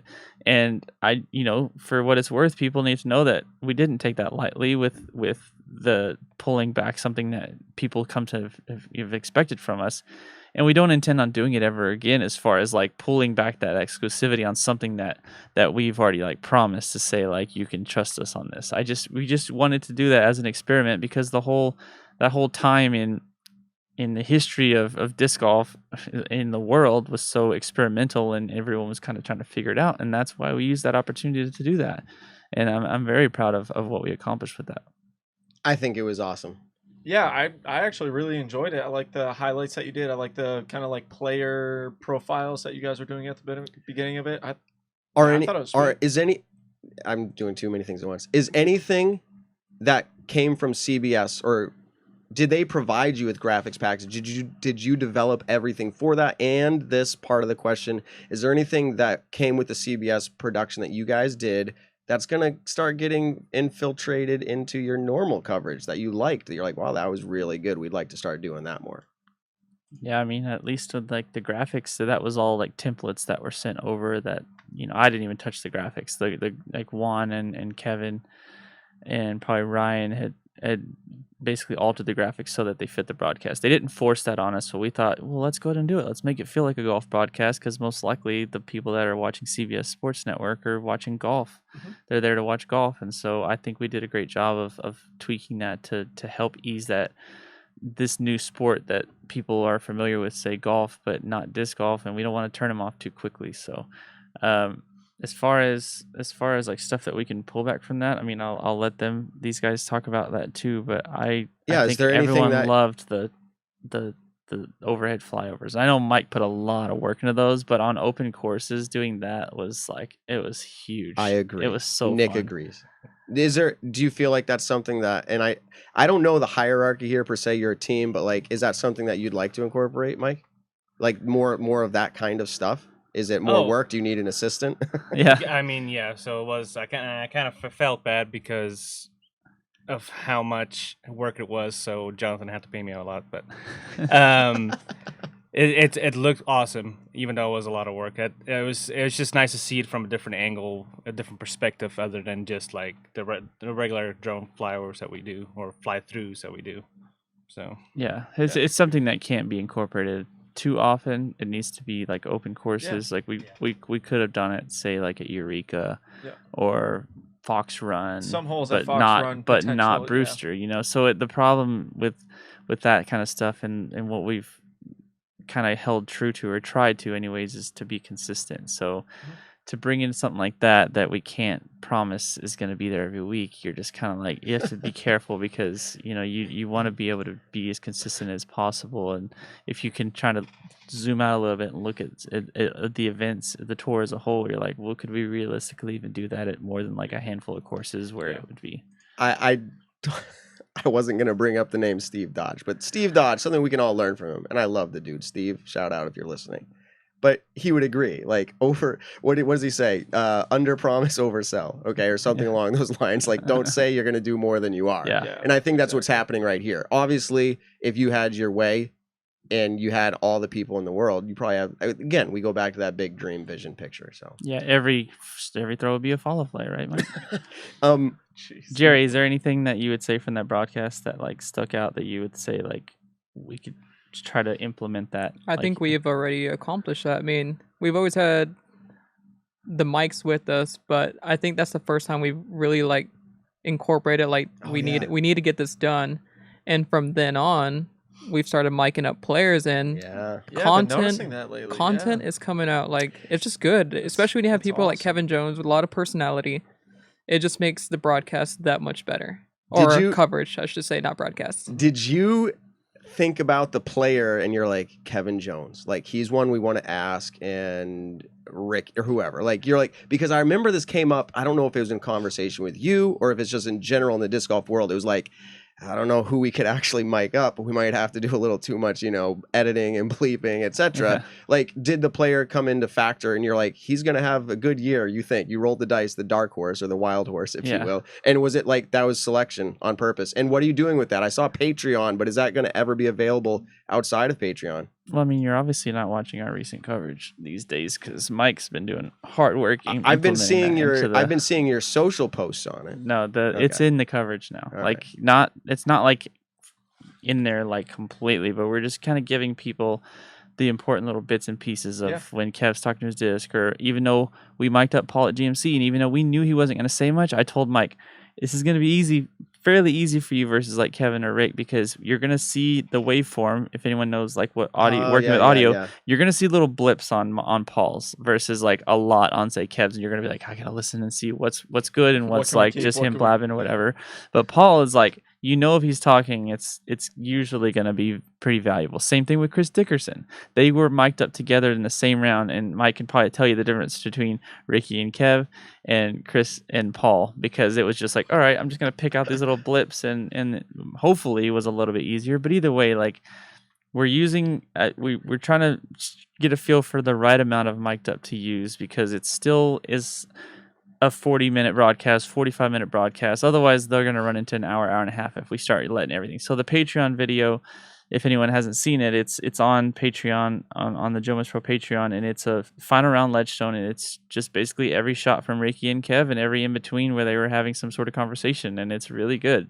Those guys, Kev was getting his butt kicked by Rick, and they were just still in like great spirits, and just like it was awesome. They do so well together. It's like I can't help but want to mic them up together, because it's one thing to have a player mic'd up that's going to talk and stuff. It's another to have two that they're going to be talking to each other in the round, because it makes for some great content that frankly disc golf hasn't really had the opportunity and the luxury of kind of listening in on. And these players are so gracious. They trust us. They know that they might have conversations that don't really need to be, not to say that there's anything crazy going on, but sponsors suck. Yeah. But that they trust us. We've gained that trust over all the years. To say like, hey, if we ask you to do something, we're not gonna make it a negative thing. Right. So even if it's something silly, like saying something negative, but if we know it's like in a joking way that Simon or Kev might say, like we'd still include it, right. But we're not gonna do anything that would be incriminating or whatever. If anything was to happen, it might as well not even happen, because we're not. So it's important with the mic'd up stuff is to have people's trust. Honestly, there's so many topics and things that'd be interesting to discuss. I think there's two more things. One of them is kind of significant and one of them's not. Let's do the one that's not, and then let's end on the significant one. The one that's not is like content like the match, right? Tiger and Phil. You guys, I feel like, are the perfect fit to create this. You talk Jomez Pro Tour, but why not be like, we're going to fund and we're going to put $10,000. I'm just throwing money out there. Whether or not you have it, I don't know. We're going to put $10,000 out there, and we're asking Paul and Ricky to come out and play. And you guys are the sponsor. You're doing it. Is that something you've ever thought of? That would be, I think, amazing media. Like, yeah. I mean, I think that plays back into our idea of just hosting our own events. Yeah. So that instead of saying, hey, Paul, hey, Rick, can we get you 2 days before the event? And they're practicing, and there's just a lot going on. And there's stuff we got to do. We just start hosting on our own events. And maybe it's just one big match like that. Or maybe it's a week, and we have them for a week, and we're paying them for these events. So their time, like they're on our time now. They're basically being paid for that. So that we're not trying to work around something else that's technically way more important because there's toy points on the line or there's money on the line. Just take it into the off season, like a place like, I don't know, there's got to be somewhere, Texas, South Florida. There's like I definitely don't know. places that state. Yeah, so But that's cool. I think that plays into, like, we definitely have ideas of stuff that we want to do like that. That it's gonna be more like when we're in control of the calendar a little bit. They're coming because of something we're putting on versus us kind of just like being there and meeting saying, in the same place because we can. It's so easy to get to lose track of time at an event when you only have 3 days to prepare, and we're trying to do something that's basically its own event. We've done it before, skins matches and stuff like that, but there's so much work that it would feel so much better if we were in control of the events. And so that will happen. I mean, like I said before, it's not if, it's definitely when. It's just like we have to pace ourselves and make sure we're doing it at the right time and not get ahead of ourselves. So. Yeah, I've always wanted to see it like a pro level match play tournament between, say, like the top 16. That's what I'm FBO saying. and MPO. I just think that'd be like the coolest thing. And I know there was talks of it during the heavy COVID season. Bringing all the pros together to Lake Marshall, I think, down in Virginia. I think Jeff Spring was trying to work on some stuff, and it just didn't quite. I mean, if there was ever an opportunity to do that, I don't know, how cool would that be? But it would be cool. I don't know. 2012, you started up Jomez Productions. You have one of the most iconic Final 9 at Worlds videos. I love watching it. I think I've watched it like probably 25 times, and I've showed a ton of people to it. But was that you by yourself? Yeah. Okay, and from what I heard, Will Schustrick was kind of like, "Hey, dude, just come film this." Like, yeah. Well, I mean, it was definitely more me, just like putting myself in that position. But back before I knew who hardly any of the pros were, I had seen Will Schustrick was my favorite back then for sure. I mean, when you think about 2012, I mean, the guy was like probably at the time the highest rated player, and he had won multiple U.S. titles at that point.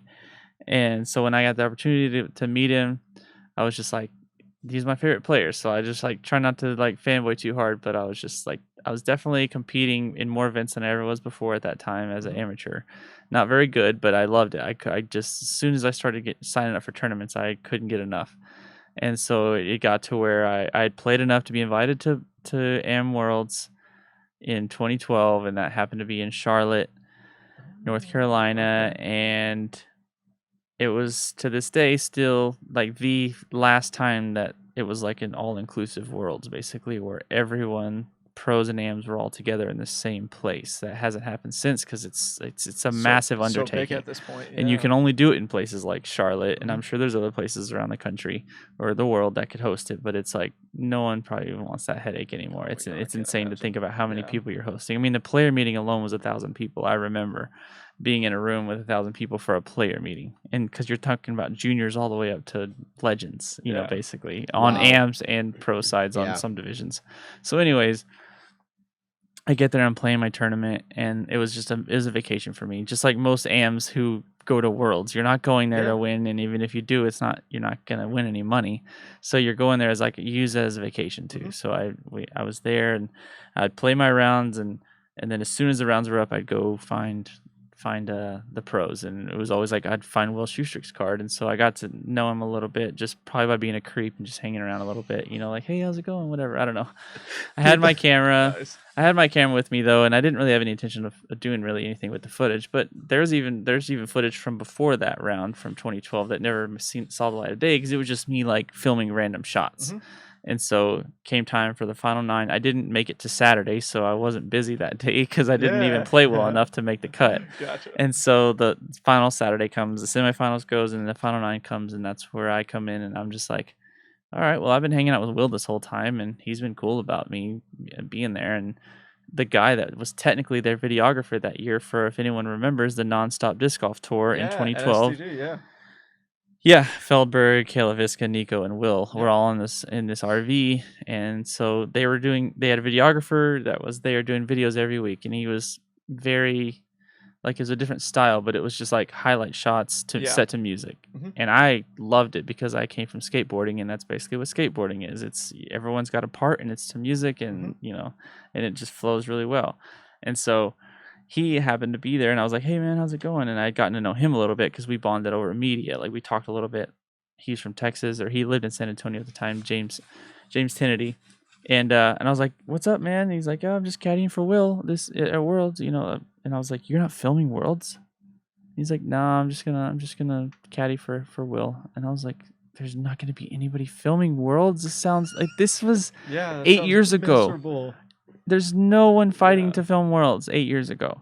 It just blows my mind still." Yeah. And so I'm like, "All right, well I'm gonna do this." I'm there at the final 9, and I got my camera, and I'm inside the ropes, and there's 2,000 people lining the streets at Hornets Nest, Yeah. and there's gold ropes everywhere, and I'm literally the only person inside the ropes that's not a player or a caddy. And That's I so got cool. no credentials. I don't know anybody. All I know is that's Will Shoestrick and that's Paul Macbeth. And I don't even know who Michael Johansson is, and he's on the card. Yeah. And Ricky Wysocki, I didn't even know who Ricky was. He was just a kid with his hat like straight up in the air, you know, and I barely knew who Paul was. And he hadn't won a title yet, to be Yeah. fair. Yep. But he Did he have you know, long hair at the time? Yeah. he- It was kind of like faux hawkish back yeah, a then. It little was like shaggy. slightly long and faux hawkish. Yeah, so I'm there, I'm filming this thing, and I get through the whole thing, and I'm just like, as soon as someone walks up to me and asks me who I am or what I'm doing, I'm gone, because I got no answer for them. I'm just here as long as I can. I ended up filming the full 9 holes. I love that video. Disc Golf Planet was there doing their thing, but they were filming the women Mhm. at the same time. They were a few holes ahead, and by the time they got to us, Sarah Hokum had just won, and they came to us on like hole 6 of the final 9 of the Pro Worlds, like MPO division. And I'm like, that's crazy. Those guys are just now getting here. 6 holes into, like, it's almost over. And so they film it, whatever. Well, I just by luck, right place, the right time. I still to this day, as far as I know, have the only like footage of Paul winning his, you know, the full final 9 of him winning his first world title. It doesn't sound like a thing that should Yeah. be. That's in where you existence. brought it to today. That's where you've brought it to And that's today. where it started. Yeah, Yeah. it was all by accident. I tell people that it's like it's just right place at the And right so- time, and yeah. not getting asked by the wrong person, the right But- person. Yeah. Like You're what I being was doing. you're being very humble. Obviously, you have the drive, and I know. I've talked to you besides this podcast, and you've talked about it's hard work, man. You got to believe in it. You got to go, and you're doing that. You're putting all of this hard work into it. Your brand, we've talked about all the accolades, the things that you're doing, how far it's going, the dreams, the visions, a whole 9 yards. And then I'm going to end on this question that could be a damper, but hopefully you guys have like this positive outlook on it. The live industry is only getting bigger and bigger and bigger. You can see it from everything from Facebook Live to Instagram. Everybody can go live now, including it's easy. I say it's easy. That's not a downplay to the Pro Tour and their production, but it's easy now. You grab a hotspot and some stream cards, and you get it online, and then bring it into a broadcaster like I'm doing right now. Yeah. And people want to know the action. Now, from my perspective, Jomez is going to continue to last, and I'm not putting a timeline on it because of the quality. But the conversation has been, and we listen to lots of podcasts and talks and everything, right? The conversation has been live production is going to continue to get better too. Now, how far that gets pushed back, I don't know. But when the time comes that we sit down and we watch NFL football, but we watch disc golf and it's that good live, do you have any perspective on that? Is that coming soon? Do you have any forecasted ideas? Because this is obviously your industry. And how are you preparing for that? Because I believe that post-production will always be around, always. Now, I don't know if it will always be the big events that have round coverage post-produced, but the content, there will be content, whether it's player profiles or whatever, there will always be the need for that. But how do you see in your industry here? Have you thought about that? I'm sure you have, but what is your thoughts on that? Like, where's it going, and what does your timeline look like for that? That's a big question. This is our last question. I want to get Jerry and/or Mike's thoughts on this, because I could just talk all day about Jerry. You're a sports fan, and you see disc golf. It's getting bigger. Like there's more and more people that want to watch live disc golf. How do you feel about the future of that? And like, do you ever see it? The Yeah. funny thing is, we were literally talking about this yesterday or 2 days ago, the live versus post, whether or not we need to start planning for that. Like, like you say, are we going to be a part of coverage, or are we just going to get pushed out of this thing? So there is those little thoughts of like, live is definitely more exciting. You want to, like, what does it say? FOMO, fear of missing out. So you don't want to be the person that knows last. So if you can get it like at that very moment, you're gonna want to watch. Mhm. So I definitely feel like live is gonna be presidented in the future, but I don't know, man. We're doing such a great job. It's gonna be hard to push us out, and we're constantly thinking of new ways to make our coverage very, very unique. And so all I'm saying is they're gonna have a tough time pushing us out. And at the same time, I firmly believe that we can coexist. Yeah. I mean, because there's a right time for. If you think about this, like your average person that has a 9 to 5 job, they work, they do their thing.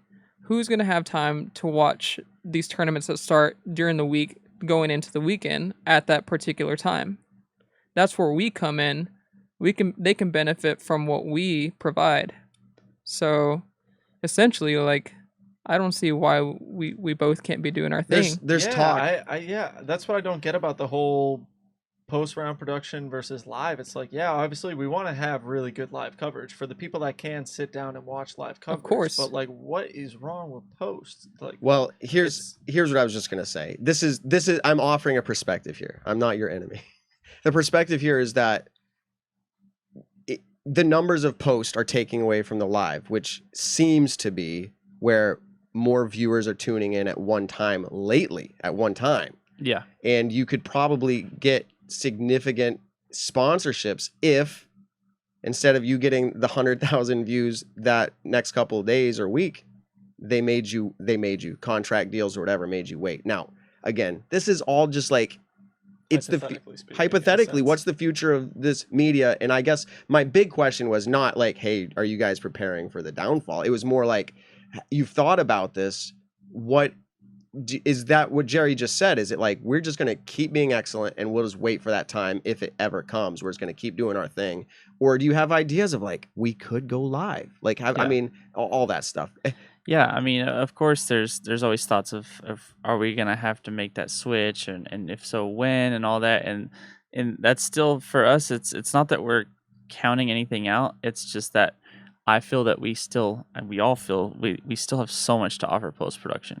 We're just now like putting mics on players, and we're just now figuring out what that looks like, and we're still working towards getting faster. Michael's always looking at like the next graphics card because he's really good at what he does, but there's still so much that he's limited by computers, because that's just how it is. And the cameras are going to keep getting better, and we can provide just a little bit better quality usually on the video side of it, because there's still limitations technologically that prevent you from getting the best image out to the world on live. And you could say that about post-produce too. Like, we're still limited by YouTube compression, and that's all still going to keep getting better. And we're just keeping an eye on the sport, and we're giving it everything we've got. And I feel like there's no need for us to be making that switch anytime soon, because we still have so much to provide the sport, the community with post-produce. We can get faster. We can do more. We can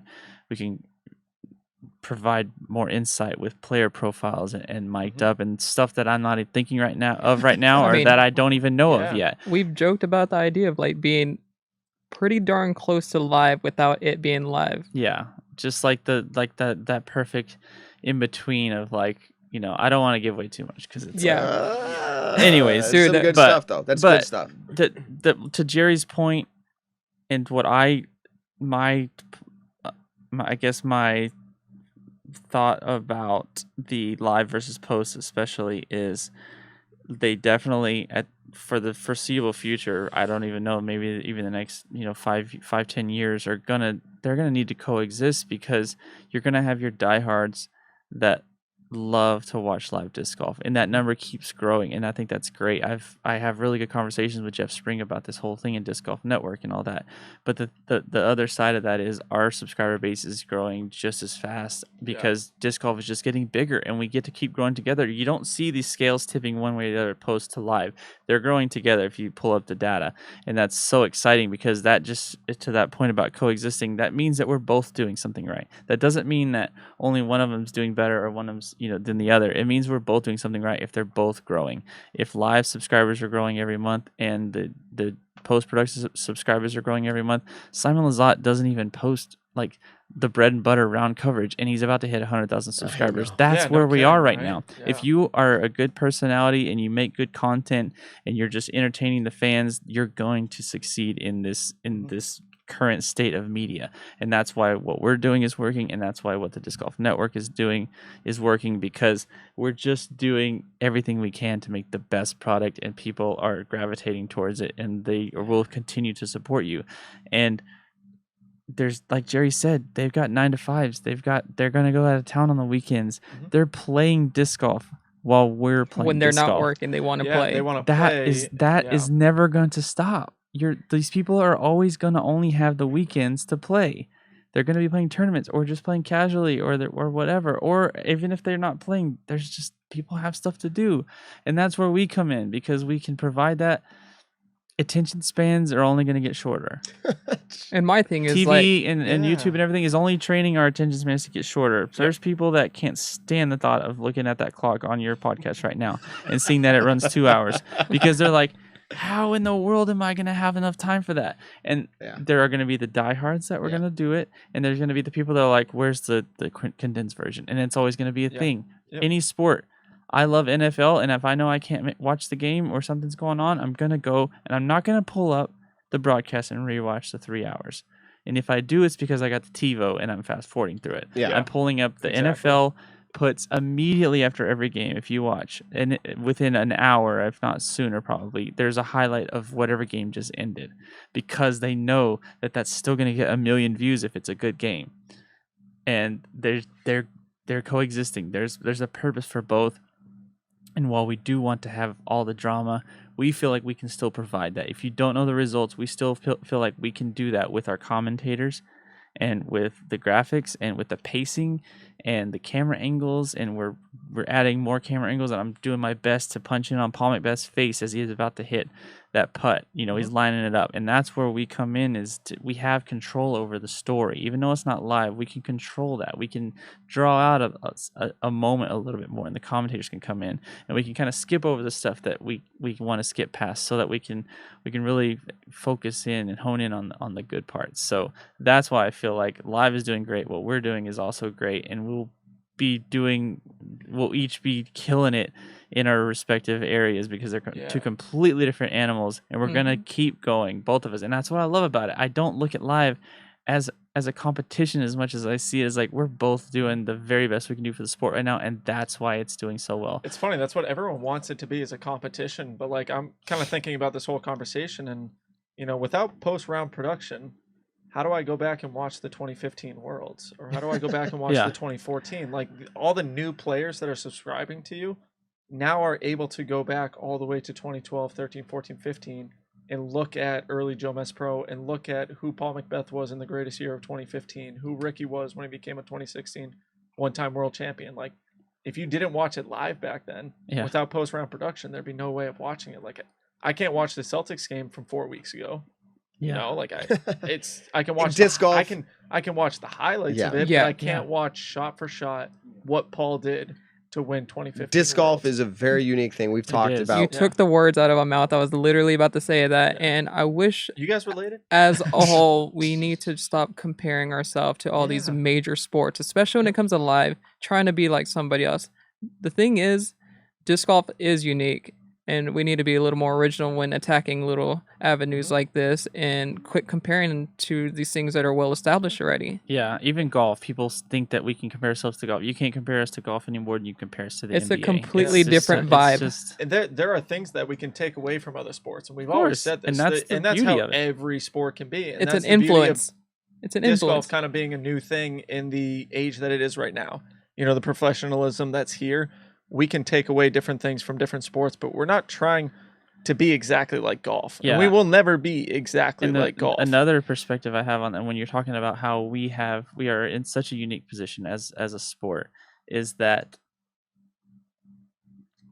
tell me, there's no way you can tell me, but who in any other sport cares who's filming the sport you love? Yeah. Who is like, oh, dude, the Cowboys game's on today. That my boy Jeff behind the camera. I've seen this somewhere. No, I've seen someone post this, or you've don't. talked about it. But yeah, You don't know that, and I've personally met people on the NFL Films crew, and I'm like, dude, that's cool, but like no one knows who they are. Yeah, exactly. But like you're literally tuning in, clicking on that channel, going, Jerry does this. Jerry's A cam. Mike's fall of flight. Mike. Yeah. People know by now Kevin's catch cam, and they know Yeah. that I'm reaction cam, and most people know like Juan's doing graphics, and whoever's Star Frame's doing the music, and you can follow all of that, and you can know, and you can identify with it, and you can really latch on to your favorite type of broadcast. Because I do have favorite sports broadcasts. I would much rather watch a football game on Fox than CBS. Or you have your favorite graphics and your announcers. So that still exists in the mainstream, but people are really able to know like who's behind these broadcasts and buy the merchandise of the guys that are doing their favorite broadcasts. And that's why we're in such a unique position, and we can't really make any parallels, any comparisons really to mainstream sports, because we're living the dream right now. You guys are having a podcast about disc golf that people can watch and they can identify with, and we're producing content about disc golf that people they treat us, and I'll never get used to this, and I love it still. They treat us like celebrities too. In no other sport does that happen. It's the camera and crew, that's why we are in such a unique position. It'll never exist again. One day when I'm old, and I'll just be like, we had it made, man. Bro, you because guys no got one a else Tour Series knows. disc. No one Isn't else. that nuts? Yeah, Hold on. you guys got a Tour Series Hold nuke. on. I think I have a very original Jomez Pro stamp disc, because when you stayed here, was that the first year, 2017? Yeah, that was our tour year? first touring year. So those were probably your first tour discs, if you will. Yeah. And you guys, I have them in a box over here. Before you go, I should have you re-sign in 2020. But I have discs that you left when you left, and that's cool. I am going to hold on to that. You because definitely should. Did you save the note? There was definitely a I note think we attached left to the that. note when we, There's like- because you weren't home there's when we kidding. left. I remember. There's lip prints. There's lip prints on. Jerry put on his Jerry. lips. We'll try to his match those chest up in day. here in a little while. No, but it's just to say that we are in such a unique position. We do not take it for granted. We know that there's no other version of this that exists anywhere in media. Like, you can be really good at what you do, and you can be bigger than we are, and that's great on YouTube and whatever, broadcasting, whatever. But no one's got. I mean, we don't take it for granted because no one else has got it like disc golf media has it. Like, where you can just be almost as big as the players themselves, just because people are so appreciative and want to support the people that have brought them their favorite sport into their homes in the format that they prefer for years. It's crazy. I will say this, and this is me wrapping it up so we can move on to the last little fun part here, is my mind. I try to be an open thinker, and I did struggle with for a period looking at it going, man, I just don't see how it's going to, and over the past, I don't know, weeks, months, just even listening to lots more talk about disc golf since COVID started and all that, I have, and I appreciate what just Jerry said there, I have found myself going, you know what, this is unique. We can't base this off of another model. And I'll end with this. The statistics are probably right now a very, very small percentage of how many people are actually going to come into disc golf. So there's enough to go around. So yeah, I think it's something we can continue to have a conversation about, but you're right. There's nothing, and I heard you say 5 to 10 years even. I don't think there's anything to even consider right now, but it's just a conversation for the podcast. Let's move on to this quick little segment here, and we'll have a fun time answering some of these questions. Internet disc golf questions. So this is called Internet Disc Golf Questions. Nick, are you smiling? Oh, you're not smiling. Yeah. Oh, you are smiling. I'm always smiling. that intro. He It's says Matt's intro, has so to we're go. always has to go. This is where I was talking about Mike Shue. We gotta make a little conversation. Internet disc golf questions. Okay, so I had no say in that one. all right. Well, so here's how it goes. I'm gonna read these questions that we found on the internet. They were not sent to us. I just steal them. I find them online, and we just answer questions for Okay. people. They don't know we're even answering the questions, so that's the Okay. best part. Yeah. So okay, quick on screen. 5 Here seconds. we go. I have 2 baskets in my backyard that I can practice putting on. The problem is my dog has to be there with me or she will flip out inside and cry like crazy. She's a very gentle dog with a soft bite, a golden retriever, but her teeth sink into all the plastics that I usually putt with. Therefore, I can't practice putting with my putters that I usually take out on the course. I've decided to switch my putting with something that I can practice with her chasing my misses. So here's the question. What plastics are similar to Star, Champion, Lucid, and Neutron? These are the ones I've tested. If someone knows a specific brand that has plastic that should hold up or has a list, any feedback would be greatly appreciated. I plan on buying a ton of different putters to try to choose a new go-to. So I didn't put that question on the screen, but here it's up on the screen for everybody now. But so this is going to be kind of like not everybody answers. Does anybody have a good, just like shout out like what plastic would be good for a dog? Man, if you're gonna let your dog chew disc, you just got to give them your extras. Yeah. Or You like gotta somehow Kong. The reason that Paul had to change the name of his disc. Hey, is from this public? Kong. Hold on. Is this public? I don't really know No. if this has ever actually come out in public. Well, just think about it. You go to PetSmart and they have frisbees that have the word Kong on them already, and they've been around a lot longer than all of us. So they make frisbees too. So train your dog. So just go get a dog Yeah, one. or just give them your spares. You know, I see on Reddit all the time their dogs sitting there chewing on disc, and thankfully it's usually like a DX Valkyrie or something. So I don't know. Just get a new dog. I feel like and this is a shout out maybe to Innova, but Hero Disc, they have dog discs too. They have dog and they're discs. like Sonics. One of the trilogy brands makes the Bite? Bite. Yeah. That's for dogs. Yeah. So yeah, just I mean, Well, he did say he's going to buy a ton of putters, so maybe he'll stumble Just upon go those invest ones. And, in- Okay. you know, I'm curious, kind of want a little follow up when he finds the right one. If you're listening and you randomly found out we answered your question, you had no clue we were going to. But imagine that you were listening to a podcast and you're like, that question sounds exact. Did I post that earlier? I had no clue. All right, here's question number 2.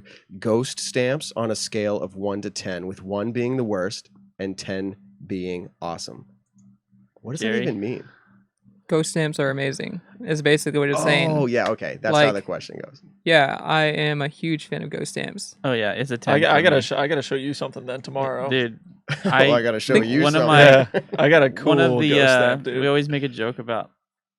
My fiance Christina hates when we talk about this, but talk about one day we're gonna have like the Jomez Pro Museum, and like all the discs we've collected or like old cameras and stuff. And like one of my most prized possessions for our museum is when Paul gave me one of the AVR destroyers, one of the brand new AVR destroyers, and he gave me a choice between that highlighter yellow that people love so much and the ghost, and I took the ghost because I'm just My like, I know man. you can't Dude. see it, but like I Yeah. gotta take the ghost, and so that's gonna be Wow. like Those right are- there. And I had a choice, and people would probably kill me for saying like, you should have taken the yellow because that's a pretty cool stamp too. Think about this Yeah. as well. Like, imagine like you were going up to a pro shop and they had one of the last discs that you wanted, but you absolutely hated the stamp, but it just happened to be a ghost stamp. Win Yeah, or win. Did you? This is a side note. Did you win that auction that Hannah had put up? Yeah. Or that you did. but when What was the- we donated the money, and I let the second place guy take it. Oh, that's a cool story. Well, I because think it was this- for charity, anyways. Yeah, yeah, I or think this came up on one yeah, of for our a good cause. episodes real quick because we were talking about discs and collections and Yeah. all that, and that came up. Did it go for 20? What, I think Hannah said 24 to 2600. somewhere in I there. don't remember. You don't remember? Yeah, it I don't was- think it was. I don't think it was that much. I thought it was No. like 1,300. No, it Your was. PayPal but if says it was, otherwise. I'm pretty sure it was over 2. Anyways, it was. Anyways, I have it in my I was texts, all. but- I kind of got carried away, but then I was like, well, it's for a good cause. Yeah. And then she that was told me super good that cause. she told me I won it, but I just messaged the next guy, and I was just like, I'll just let you take it, like, because I knew that ultimately Paul would, like, I could probably ask him for one, and then it ended up working out. So it That's was for a nice. good cause, and then Yeah. I ended up getting my pick of like a different one, anyways. So. Yeah. There you Yeah, go. he had some Like really Ghost nice Stamp. ones back So in the Ghost day, Stamp too. is Yeah. definitely Scale a of 1 to 10. 10. 10. All right. because I usually seek those out too. Yeah. Awesome. I got a Get Freaky Zone that has the main dark horse, and then it's got 5 ghost stamped dark horses around it. Wow, Nick Mini- must have mini connections. stamps? More like Yeah, dork yeah. horse. Dork Nick. Dork Dork horse. Dork horse. Told you Just we need the kidding. Yeah. t-shirts. Okay, no. So okay, here we go. Question number 3.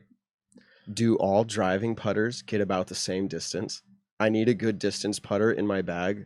Throwing a Rhino and Warden now. This is on driving putters. That's Jerry for sure. Dude, I driving- cannot throw a putter off the tee. Do Tour Series- driving putters get what? First First of all, off, it's false. first of all, what is a driving putter? Is there an actual Usually- I category think of driving Usually putter? people think of a driving putter as something that's in the more durable of the plastics. Yeah, Like a exactly. Tour I mean, Series Luna is you're more of a gonna throw driving it putter fast. than your putting Luna. So do Sorta, certain ones kinda. go further? I mean, like Innova's line, there's literally one's labeled like AVR driver. Yeah. But Yep. it's not very But I think popular. it's just something that is not a true. putter mold that you can throw off the tee. Yeah. Yeah. So just very simple, but yeah, distance- for sure, distance. Usually the plastic helps, like Mhm. Nick's saying, because if you're gonna throw it hard and far off the tee, you don't want it to be like DX unless you have Yeah. a plan to throw a bunch of like cycle them out. Well, Which I mean, is like look what at- like look- Philo look- does. Yeah, and stuff. Philo, Like, and look at he's what got Conrad does. He does his JK AVRs that Yeah, but you know, he then slowly but just then Paul rotates 'em. throws like a Z zone off the tee versus like in any other kind of Yeah. plastic because it's more durable and he's not gonna cycle them out as quickly as you know. So But do they go further? Is kind of the question here. I feel I like don't know that you could didn't ever answer Drew that. Gibson did this whole putter review in like COVID off season? Yeah, and, like, I forget he's which like, one "Wow, won it this in his goes video. So far, the Luna is so far. Yeah, Like, I think it's always anyways. gonna depend on technique. Yeah, and okay. stuff, so. Yeah, exactly. That's what I expected. That answers that guy's question.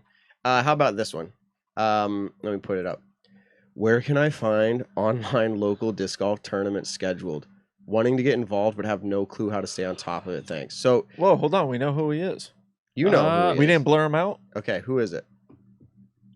Now they don't know who he is. But they can find it. No, I'm just kidding. Discgolfscene.com. That's where Yeah. most, if not all, tournaments are What's the other one? kind of posted. I feel like there's one Isn't more. UDisc now? Nah, I'm sure they will now. It's growing. pretty Is it? soon. Gotcha. Leagues they have. And I UDisc guess- is definitely how you find local courses. Yeah, I guess. and they Pro- have pro leagues. shops now, but pro if you're- shops now? Yeah, No if you're kidding. looking for tournaments, yeah, you're gonna have to go to like disc golf scene or something like Is it that, United? or just Does your United have one? There Disc was Golf another United one. does. United Disc Golf does United, do some yeah. events, But yeah. disc golf scene, we all agree, is Is- yeah. probably Yeah, and And then it- if you're just looking for courses, just I tell everybody, even like people that have no clue what disc golf is, and we talk to them for 10 minutes, I'm like, just download this app. It's called UDisc. It just goes by your GPS and Yeah. it pulls up the map, and then you can even search other cities and stuff. So UDisc is definitely your best bet for. I guess technically you could go on pdga.com as Yeah, well and yeah, look up event tournament schedule and event results. schedule. Yeah. Yeah. Or That's just usually hit what up- I do. Like hit up if your I disc if we golf have buddy. like a week off, I'm like scanning check 'em what's out. in between us because I'm Yeah. dying Yeah. to play tournaments. Yeah, Yeah, the no, PDJ has I'm sure. basically, and if it's sanctioned, they'll have everything. They'll have it disc on golf there. scene Yeah, will have even- it too, but if it's sanctioned, the True. PDJ is not going to miss anything. Yeah. So that's how to stay on top of it. All right, final question. What do people carry in their bags to deal with pitch? I got pitch on a disc yesterday. Not sure how, don't recall hitting any trees, and pretty soon it was on another disc. My throwing hand and Zuka handle. At home I use WD-40 and it works great, but I don't want to take a can in my cart. Is pitch Is that sap? So that's honestly, I thought that would come I'm up too because I I'm don't assuming- call it pitch, but I yeah. think there's tree sap. Never heard Yeah. that term. yeah, I've, So I've there's never like heard pine pitch. tar. I think I've heard pine pitch, but anyways, I don't know. Sap. Have you Oh. ever gotten sap on your hands? I can raise my hand and say I have. Yeah. But yeah. I actually found out a is it solution trick? to this. Yeah. What is it? So we were playing Maple Hill yesterday, and of course I threw into a Christmas tree. So one of my discs had sap on it, pitch. And Hannah gave me some chapstick, and apparently you rub Whoa. chapstick on the disc where the sap is. And I mean, I think it worked. I didn't really feel the sap after Okay. that. You So bet you felt chapstick. no, I kind of like wiped it down after I used the chapstick. I took my towel and would- just kind of like wiped it off. but- Chapstick on your hand. I was then just throwing gonna a say. disc? I was she just said gonna she say said don't dirt. do water. I was just gonna say dirt. I was but- gonna say lemon pledge. Yeah. What is Okay. that? So no, that might make you imagine Like how furniture. Imagine how slippery sorry, that'd be. That's not real. No. But what would probably work is another one I'm gonna is tell you. that orange Goo Gone. Oh, That Goo Gone, stuff is yes. super oily, but Goo it'll Gone's get so good. like Here's Yeah. a trick, and this is one that I found camping. Okay, so camping with like in a pine grove area where it like drips on you sometimes. I found out because someone told me, and I'm like, what is this God's creation to like get rid of pine? You get the dried needles on the ground, like the brown, that fall, Yeah. and you rub your Oh, hands rub with 'em. the brown needles. Yeah. And it's like an anti-venom to its own self. It's really weird. It works. It's not perfect. We're from West Texas, so Thank we you. don't deal with sap hardly at all. Like we have what's called mesquite trees. Most people don't know. If you're not from the area, you don't know what that is. Like So barbecue. just search, It's like a just barbecue search up tree. mesquite. Yeah, look up mesquite trees. They're not for shade. They don't have a whole lot of leaves, We but don't they're know good. the purpose. Yeah, they're just like you can burn them and make good barbecue with them. But that's our trees. Really? Mesquite trees. What? Is that what mesquite is? Well, That's why I said when it you- sounds when like a you s- barbecue yeah, tree. that's what it is. Okay. That's mesquite means that it's used the wood from the mesquite tree. But it's I've learned so much this yeah. episode. You'd have to search it because no one knows what a It's mesquite tree insane. looks like. It's not for shade. That's what we have to play with in West Texas. So yeah, and then eventually they just get old and then they're not good for anything. But Okay. we don't have to deal with sap. My point was whenever you ask about sap or pitch or whatever, we're like, I don't know. We've We got don't have- wild horses. We've got pitch. We've Yeah. got dork Yeah. horse. We've got okay. So here it is. This is the last little set. If you've made it this far, everybody, then you're Yeah, getting congrats. a bonus. Congratulations. Well, it's funny. Multiple episodes We've of ours had- have been over 2 hours. But we've Oh, had okay. longer shows than this. We've had longer Yeah. shows. You will Okay. not be the record tonight. Well, but that's here's fine. I'm getting hungry. So yeah. Well, we've got food upstairs. Okay. So here's the deal. We've never done this segment. We have no idea if it's going to flop. So if you've made it this far, good. You can decide to stick around and be our test, listeners. Here's how it works. I made a social post that asked people to give me the first animal they thought of when they heard a certain pro disc golfer's name. Okay. And so people just started responding for each player that I had listed. And it's like a family feud. Like I pulled the top Yeah. 100 and I'm going to give you these answers. Okay. So here's how it works though. I would like to see, I'm going to say, for instance, okay. So these are the pros you could guess from: Paul Macbeth, Nate Sexton, Ricky Wysocki, Greg Barsby, Kevin Jones, Simon Lizotte, Eagle McMahon, Jeremy Colling. Okay, that's a handful of names there, but that's like your pool, okay? And what I'm going to do is I'm going to just pick at random here who I'm starting with. I'm going to tell you there's 7 different animals that came up for one of these players, 7. And you guys have to bid here, okay? So who can do it in the least amount of animals that I'm going to provide, guess the pro player. So if you go, oh, dude, there's 7, I could do it in 6, okay? And then Mike goes, I could probably get it if I hear 5 of the animals that somebody guessed for that player. And then I could do it with 4. If we get down to someone that's like, I can do it in 3 and no one goes lower than that, if they get it right, they get 2 points because they put the bid in and they get it right. If they get it wrong, you go to the next person who had the next highest bid. Yeah. If they get it right, it's 1 point, so on. Okay, so that's the rules. Here's how it goes. First player, 7 animals came in for this player.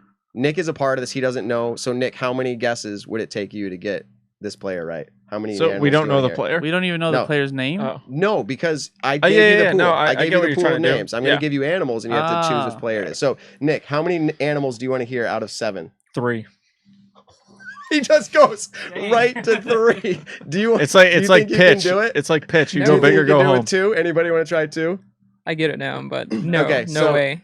All right. So if he doesn't get it, we're gonna let you guys get in on this again. Okay. So here it is. See, I feel like the lesser These are you the 2 guess, though, animals. the less options. Like one of them has to be the right option, right? Well, there's 7 different animals that came in for this player. So here we go: lion, panther. How many? He said 2 or 3. 3. I don't know how this one got put in here. Giraffe, Oh. lion, panther, giraffe. Well, I was gonna Out say of that pool of players. I was gonna say lion for Paul Macbeth.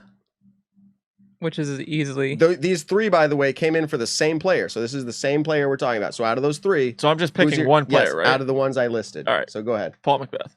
Ding, ding, ding, ding, ding. He actually got it right there. That That's was an easy one. See, no, Panthers, the I only would've the thought. only reason that I potentially thought that could be wrong is because, like, for The me, if I giraffe? saw that post, no, I would have wrote goat. well. like, if I you would've get- put a so goat here's the on there rest of them. because Here's the rest of them: People call it giraffe, the goat. werewolf, wolf, Tasmanian devil, goat. Goat, greatest of all So time. just so you but know- how does giraffe play into? I Yeah. do not know. and how is just that same in thing the that top? that one I'm internet guessing. troll. I'm guessing that they answered on the wrong player or something. But here's the deal: goat. I put it last. I'm going to make the most obvious one last. Okay, that's how this is going to work. So here we go. The next player. Only 4 different animals came in for this. So we're going to start with you. What do you want to bid on that? 4. I'm trying to remember all the names. Is it allowed to repeat the names? I'll repeat the names, including the ones we already missed, just because. Paul Macbeth, Nate Sexton, Ricky Wysocki, Greg Barsby, Kevin Jones, Simon Lazat, Eagle, Jeremy. Okay. Coley. All right. It's not the most common players. So but it kind of is. so Paul's done. We're not Right, guessing Paul is him done. anymore. Good So job. I've So only got that's 6, elimination. So I'll do 2. You want to try 1? Anybody? No. All right, he went with 2. Here we go. Baboon, lobster. What? Baboon, lobster. And if I do the parentheses for the lobster, it said something forehead. Lobster, something forehead. And so both of these are describing one of those players. Yeah. Okay, baboon and lobster. I want to say baboon because you know who I would say would be baboon, but then the lobster. You almost feel bad saying the name because this is Dude, like. right? Yeah. But lobster doesn't come into play with him. Like, Okay, what's your guess then? I'm sweating so bad from all why would laughing. I want to say Jeremy Colling when I hear baboon? Please be right. But lobster doesn't make sense, so it's not going to be right. Oh, I'm crying. All right. Who do you go That's with? my guess. Jeremy Colling? It is not Jeremy Colling. So, does anybody want to try to take it in 3? Yeah, one more animal and to get it right. 3? Anybody going 3? You get a point? Nick's already got 2. Yeah, I'll try. All right, Jerry. So here's the third. Baboon, lobster, panda. Oh my god.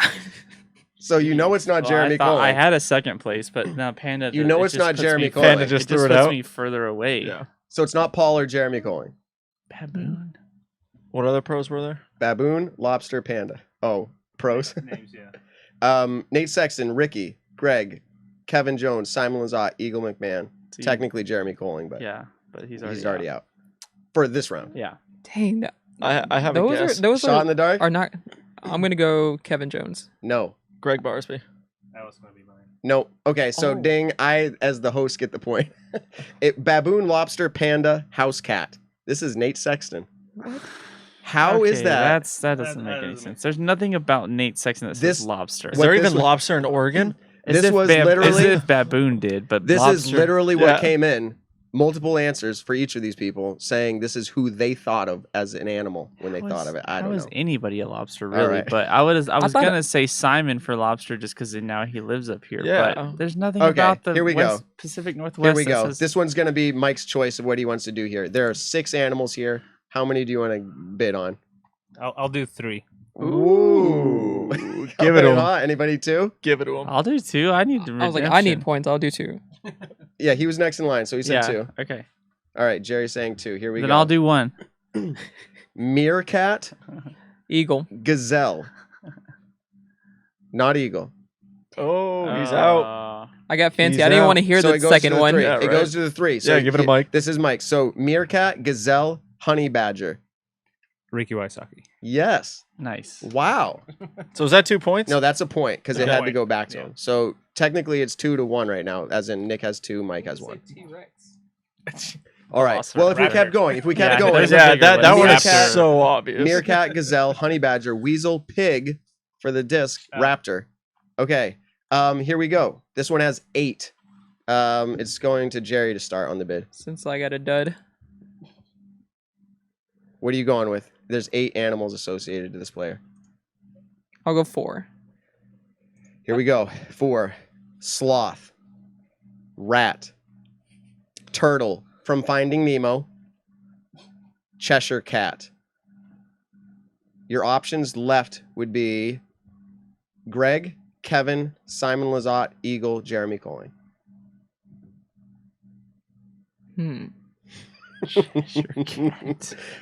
Sloth, rat, turtle from Finding Nemo, Thank you for reiterating. I love that. Cheshire cat. I know. Yeah, I have an idea. Jerry's gonna take a I'm the guess. worst at this game.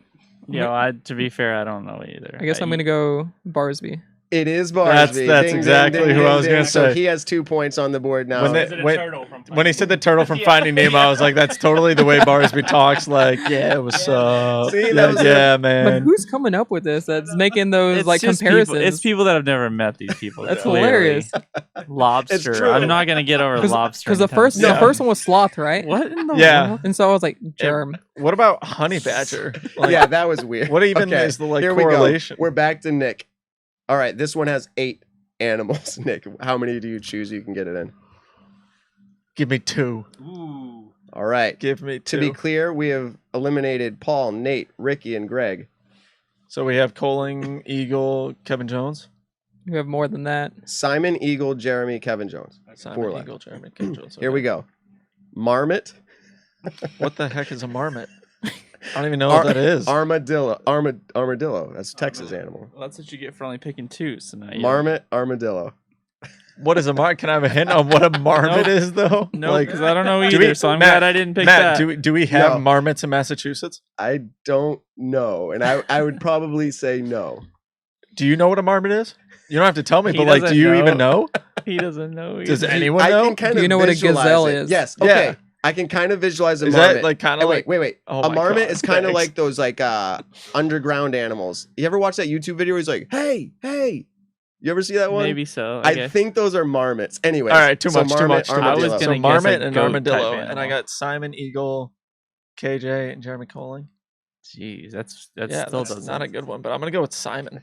No. Damn it. So Dang it. nobody else bid on that because they didn't want to go to 1. So I don't know how to put this up. First person to raise their hand here and guess who it is. I'm just gonna get it wrong. So I I'm don't- going to start Give- yeah, reading. give it a I'm going to Jonathan. start Go reading in more order. animals. First hand to raise gets to answer it. Here's the more animals. So marmot, armadillo, gorilla, boxer, orangutan, dog, frog, honey badger. honey badger again. So there's only 3 options. So It's Jeremy got to be Coling. eagle. Huh? Eagle. Jeremy Coling. No. He can get it.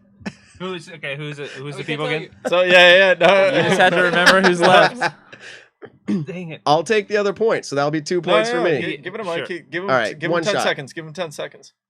10. I don't even remember who's There- left. That's why. I know that's the problem. There's Yeah. we Just, need like a, just, we need like just a pick a board. random name. Just pick a random name. Okay, it was Kevin Jones. So What is a mermaid? gorilla, boxer, orangutan, honey badger, frog. I don't know because his jump putts, frog maybe. I don't know. My goodness. Like I said, Yeah, these this people have never met. This game is flopping, but that's okay. It's just fun for Wait, those how do you spell sticking mermaid? around. Marmot, Marmot. Marmot. Okay, Yeah, I here know we there's go. like an outdoor This is brand. back to this is. There's only 3 people left. Okay, for you to choose from. Jonathan, there's Simon 5. Eagle. Oh, that's exactly Simon what it Eagle, is. Simon, Jeremy. Eagle, Jeremy. That- Cohen. I hey, got it hey, right. Yeah, yeah. Just give me one. one I'm for gonna this get it out of right 5. here. That's actually so funny. Albatross. Oh, God. None of those guys have ever gotten an albatross, but there's. I'm gonna say eagle. That was a really good guess, but it's not right. You would have to hear more of the animals, I think. Yeah. Just take a guess. Simon. It is Simon. The other animals, this is kind of funny to me. Albatross, ostrich, greyhound, alien, giraffe. Wait, is an alien an animal? Do we know? Okay, so here we go. Final 2. There's only Eagle and Jeremy Coling left. Let's just play this game. Just chime in when you get it, okay? Here we On go. a buzzer. Here, yeah, just raise your hand or something. Okay.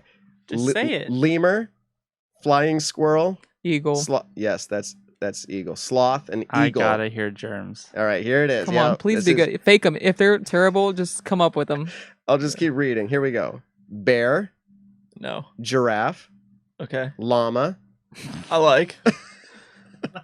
se- seal, That one. What? Well, if he lays down, you can kind of. Simba from Lion King, hyena, Okay. silverback gorilla, Okay. big bird. Yeah. I like Big Bird, Start yes. with that one next time. Llama, I and would've Big got- Bird. I would have gotten it first That would have try. been too easy. That's why I had to Oh, put it I at the end. know. I know. But big bird. So I just wanted to say this. We got kind of this is not a world record show, but it's pretty close for us. So that was excellent. This was our first ever in studio. I don't know about you, Nick, but it's totally a different vibe having the guys or girls, whoever we have in studio.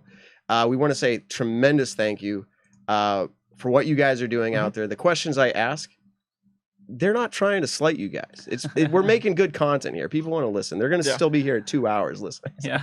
So thank you guys for it's coming. insane. Thank you very, very, very much. Thank you for having us. Yeah. Keep up good work that you're doing out there. Is there anything you want to close out with that they should be looking for in the off season? I know you said you wait until Give the yourselves a off-season. shout out. Where can we find you on Instagram? All that jazz. If they're watching our show and don't They know about usually, Jomez, yeah, they most of them usually know, but it's always like a 30-second plug. Just Go shout ahead, yourselves yeah. out. Jomez Pro Shop. Where can they get the merch? Yeah, I mean that's definitely it. We we are heavily, almost 100% these days, supported by the fans. So we definitely appreciate all the support we get, from the Patreon to the merchandise to even just watching our videos. These days, that's another revenue stream. So we can't ask for really anything else from the fans, because they're already doing it. Just share it with your friends. Just go out there and play. Just introduce disc golf to more people, and that helps us. All it is just getting more people to play.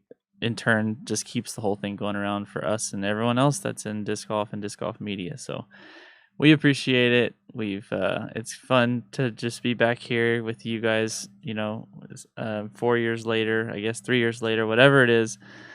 4 seasons later, I'll say. Yeah. It's been 3 years, I go by seasons, so that's why it feels like 4 years. But to be back here in Matt's basement, to honestly, because like he said, we're sitting right over there a few feet away working, and he hit me up. I remember I had to pull the message up just the other day because I was looking for your address, and about how you're like, hey man, Matt was one of the people that I'm talking about that's being very hospitable and saying, like, I've got a place for you guys to crash. I've got a place for your giant RV in New England. I know that sounds crazy, but I have space for it. Mm-hmm.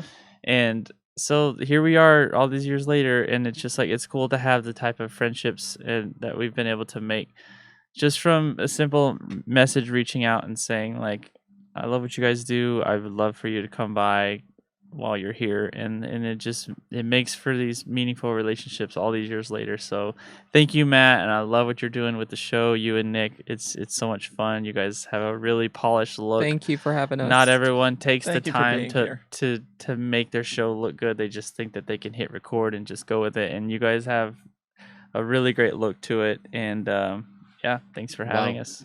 Thank you. Yeah, no, we really appreciate you guys being on the show. Thank you for all you do in our sport.